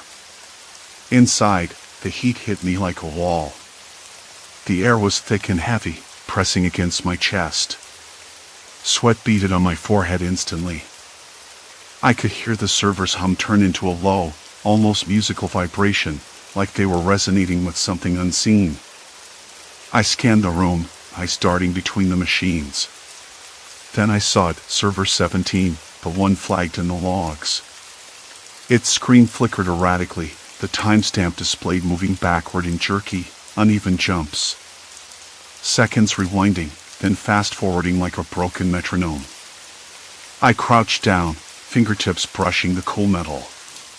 The wiring behind it was a tangle of black and gray cables, but one cable was different, bright orange, oddly out of place. It pulsed faintly, like a heartbeat. A sudden noise made me jump, a soft click behind me. I whipped around. No one. Just the door, shut tight. Get a grip, I muttered, swallowing hard. It's just you and the servers. The screen flashed again. The timestamp rewound, then froze on 2:14 a.m. The time when Tom disappeared from the feed. My pulse quickened. Okay, I said aloud, voice shaking. So this thing is messing with time. How? Why? A cold draft swept through the room, rustling papers on a nearby cart. The smell of ozone mixed with the warm metal tang was sharp. I shivered. My phone buzzed in my pocket. I pulled it out, heart skipping. A message from Mia. You okay? Should I come down? I frowned. No. Not yet. I need to understand this first. I typed back, fingers trembling. Then the screen went black. The timestamp disappeared. The server was dead. Panic swelled in my chest. I tapped the power button. Nothing. Great, I muttered. Just great. I reached for the emergency light panel on the wall, and the whole room plunged into darkness. The server's hum dropped off, leaving only the sound of my ragged breathing and the quick thumping of my heart. The emergency lights flickered on, casting a sickly orange glow that stretched long shadows across the walls. I could barely make out the shape of the racks now, like ghosts frozen in ember. The heat vanished too, replaced by a sudden chill that crept through my bones. Then I heard it, a voice, faint and distorted, coming from somewhere deep in the room. Stop looking. I spun around, eyes wide. The words echoed off the walls, but no one was there. Who's there? I called, voice cracking. Silence. Complete silence. I swallowed, suddenly aware of how alone I was. The door behind me was shut tight. My phone screen was dead. No signal. I was trapped. The realization hit me like a punch. There was no walking away from this. No calling for help. No telling someone what I'd found without sounding insane. The servers weren't just malfunctioning. They were controlling the building, controlling time itself inside these walls. And whoever or whatever was behind it wanted to keep it that way. Footsteps echoed in the hallway outside. Slow, measured. Not quite human, not quite machine. My hands trembled. I backed toward the door, fumbling with the lock. It wouldn't budge. The footsteps stopped. Silence again. Then the lights flickered one last time before going dark. I was plunged into black. Alone. And I knew, without a doubt, that I had crossed the point of no return. The darkness pressed in around me like a living thing. No light. No phone signal. The door sealed tight behind my back, cold metal biting into my palms as I crouched against it.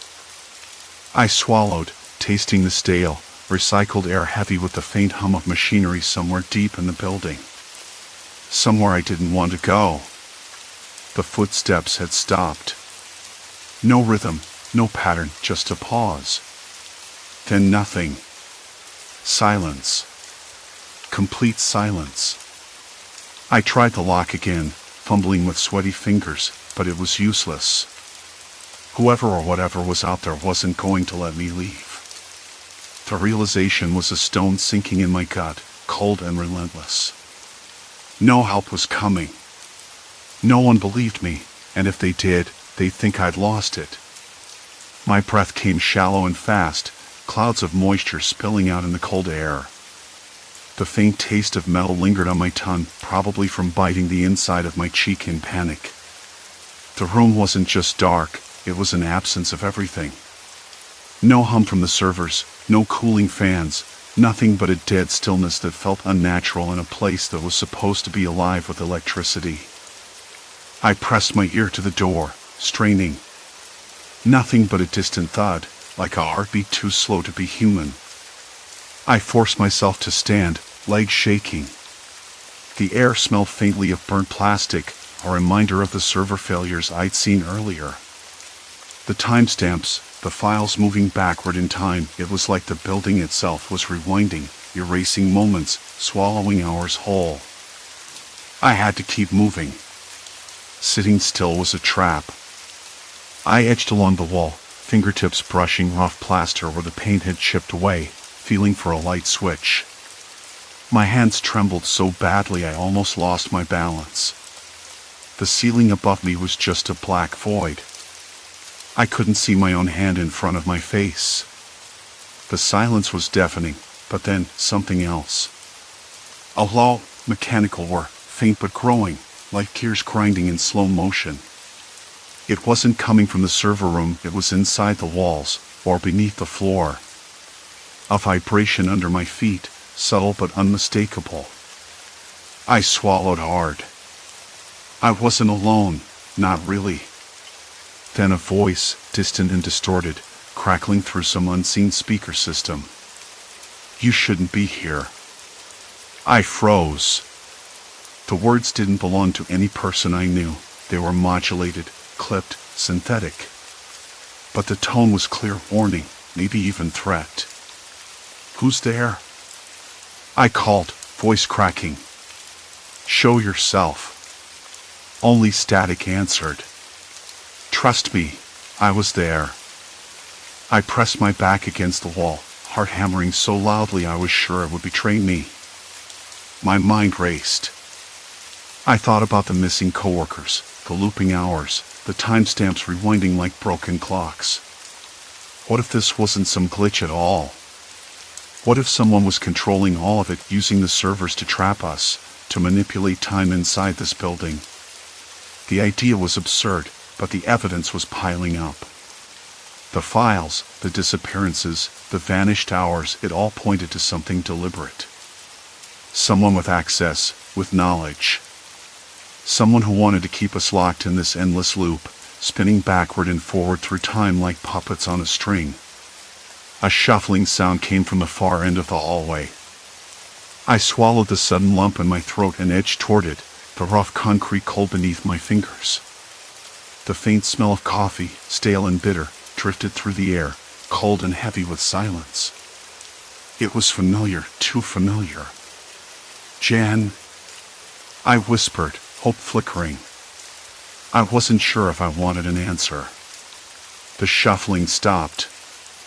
Then a figure appeared, stepping out of the shadows into the faint glow of emergency exit lights. It was Jan, or someone who looked like her. Her eyes were wide, blank, like she was waking from a dream or a nightmare she couldn't remember. "Hey," I said, voice shaking. "Where have you been? What happened?" She blinked, confused. I don't know. I was just at my desk. "Why you ask?" "Because you vanished. For hours. Nobody remembers anything." She frowned, as if trying to pull a memory from fog. "I don't know. I don't remember leaving." Before I could press her further, a sudden noise, a metallic clang, echoed down the hallway behind us. Both of us spun around. Shadows danced along the walls, cast by the flickering emergency lights. The air grew colder, sharp with tension. "We need to get out," I said, grabbing her arm. "Now!" Her grip was weak. She hesitated, then nodded, her eyes darting nervously. We moved carefully but quickly, the silence punctuated by the occasional distant groan of the building settling or shifting. The servers, I realized, were more than just machines now. They were anchors, tethering us to this distorted timeline. As we rounded a corner, a figure stepped into view. Mark. Or at least it looked like him. But his face was pale, eyes hollow, and he muttered something under his breath. Something that didn't make sense. "Time's slipping," he said, voice barely audible. "We're caught in it. We have to stop it before it consumes us." I wanted to ask how. How do you fight time itself? But before I could speak, the hallway behind us shimmered, like heat rising off pavement on a summer day. The walls warped, the lights flickered violently, and suddenly the floor seemed to tilt beneath our feet. I stumbled, heart pounding, and caught myself against the wall. The air smelled electrical now, ozone sharp and biting. My skin prickled, goosebumps rising despite the warmth of the night. "What's happening?" Jen whispered, clutching my arm. "I don't know," I admitted, voice tight. "But it's getting worse." Mark moved forward, steady despite the chaos. "The server's core is unstable. It's ripping through the timeline here. If we don't shut it down, we'll be trapped forever." "Forever," Jen echoed, voice breaking. The word echoed in my mind like a death knell. We hurried down the hall, the building groaning around us. The temperature shifted wildly, 1 second cold as ice, the next oppressive, like a sauna. The fluorescent lights flickered overhead, casting grotesque shadows that stretched and twisted like living things. I could hear the servers humming again, but now it wasn't a comforting drone, it was a roar, like a beast waking from slumber. We reached the server room door, but it was sealed tight, just like the others. Mark produced a security card, but the scanner rejected it with an angry red flash. "No good," he muttered. "They've locked it down remotely." I glanced back down the hallway. The shadows were lengthening, warping, as if the building itself was breathing, alive in some unnatural way. "We have to find another way," I said, voice firmer than I felt. The hum of the servers had never sounded so ominous. That low, constant vibration in the air, like a distant engine idling just beneath the floor, was a reminder I couldn't shake. I'd been staring at the timestamp logs for what felt like hours, eyes dry and blurry, waiting for a pattern to emerge, something to explain why the damned files kept shifting backward in time. Not just a glitch, no. Something else. Worse. I rubbed my temples, tasting the bitter dryness of stale coffee in my mouth. The break room was empty, the fluorescent lights buzzing faintly overhead. Outside the data center's windows, the city lights were a muted blur behind the thick glass, and somewhere far off, a dog barked once, sharp and lonely. It felt like the world had narrowed to this one windowless room, this endless stretch of blinking machines and cold metal racks. I checked the logs again. File A had been created at 3:17 a.m. yesterday. No, wait, now it said 2:59 a.m. The time kept sliding backward, like it was being pulled under some invisible current. But how? I had ruled out user error. I'd ruled out software bugs. The timestamps were embedded in the server's system clock itself, and when I cross-referenced that with the network time protocol, the system was clearly out of sync. But the NTP server showed the correct time. I looked up as a soft knock came from the door. My heart skipped. I wasn't expecting anyone. "Come in," I called, voice rough. It was Lisa. Her face was pale, eyes wide, like she'd been running. "Have you seen Mike?" she asked, voice low. "No." "Why?" She hesitated, then shook her head. "He just vanished around midnight. No one's seen him since, but then he showed up in the break room like nothing happened. He doesn't remember anything."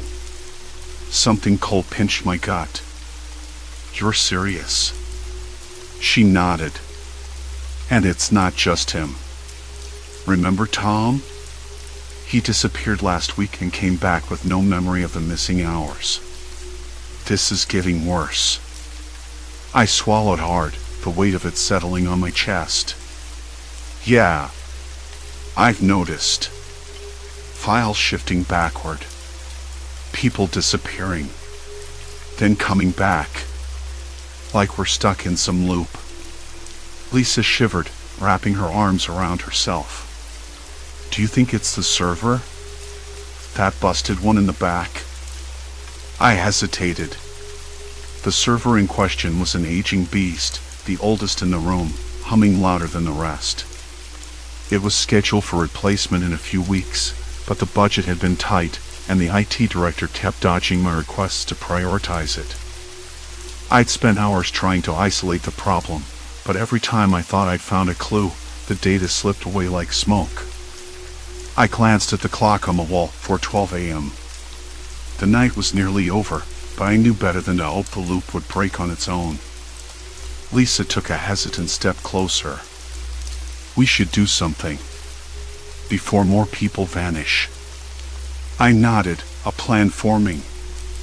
I'm going to isolate that server. Pull it offline and see what happens. But I'll need your help. She hesitated, then nodded. Let's do it. We moved quickly, the sound of our footsteps sharp against the industrial carpet. The air smelled faintly of ozone and warm plastic, the heat rising from the machines pressing against my skin. I reached the server and ran my hand over the metal casing. It felt warm, too warm. The fans were spinning fast, but something inside was overworking. I pulled the console up, fingers flying over the keyboard, trying to access the shutdown protocols. The screen flickered. The timestamp on the logs jumped erratically, the time spinning backward and forward like a broken metronome. Here goes, I muttered.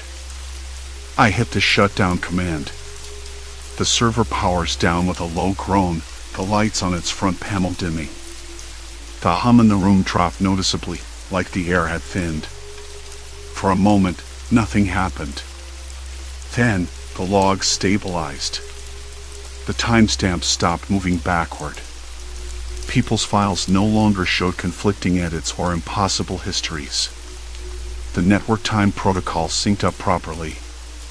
The loop, whatever it was, seemed to have ended. I exhaled slowly, tension draining from my shoulders. Lisa smiled weakly, relief washing over her face. We did it, she whispered. But I wasn't so sure. The emptiness inside me felt heavier now, as if the night had taken something I couldn't get back. Over the next few days, things returned to normal. Mike and Tom both remembered the missing hours, vaguely, like recalling a bad dream. The server was taken offline permanently, slated for dismantling. The IT director finally approved a replacement budget. I was praised for identifying the problem, though I felt the credit was hollow. Still, the experience lingered, a shadow beneath everything else. I found myself checking clocks obsessively, watching for any sign of time warping again. Every beep from the servers made me jump. The data center, once just a place of work, had morphed into a labyrinth of fractured moments and lost hours. One evening, as I packed up to leave, I noticed a small sticky note on my console. It read, "Time is fragile. Handle with care." I didn't know who left it. Maybe Lisa. Maybe someone else who'd felt the same twisting of reality. I smiled faintly, folded the note carefully, and slipped it into my pocket. Outside, the city pulsed with life, indifferent to the chaos that had unfolded in the shadows. The night air smelled of rain and exhaust, cool against my skin. I breathed it in, feeling grounded in the present for the first time in weeks. As I walked away from the data center, I realized something had shifted inside me too. The lines between past and present, memory and reality, they were more delicate than I'd ever imagined. But there was strength in that fragility. A reminder to stay vigilant, to question, to hold on to what was real. I didn't know if the loop would ever come back. Maybe it wouldn't. Maybe it was finally over. But if it did, I'd be ready. For now, I just wanted to get home.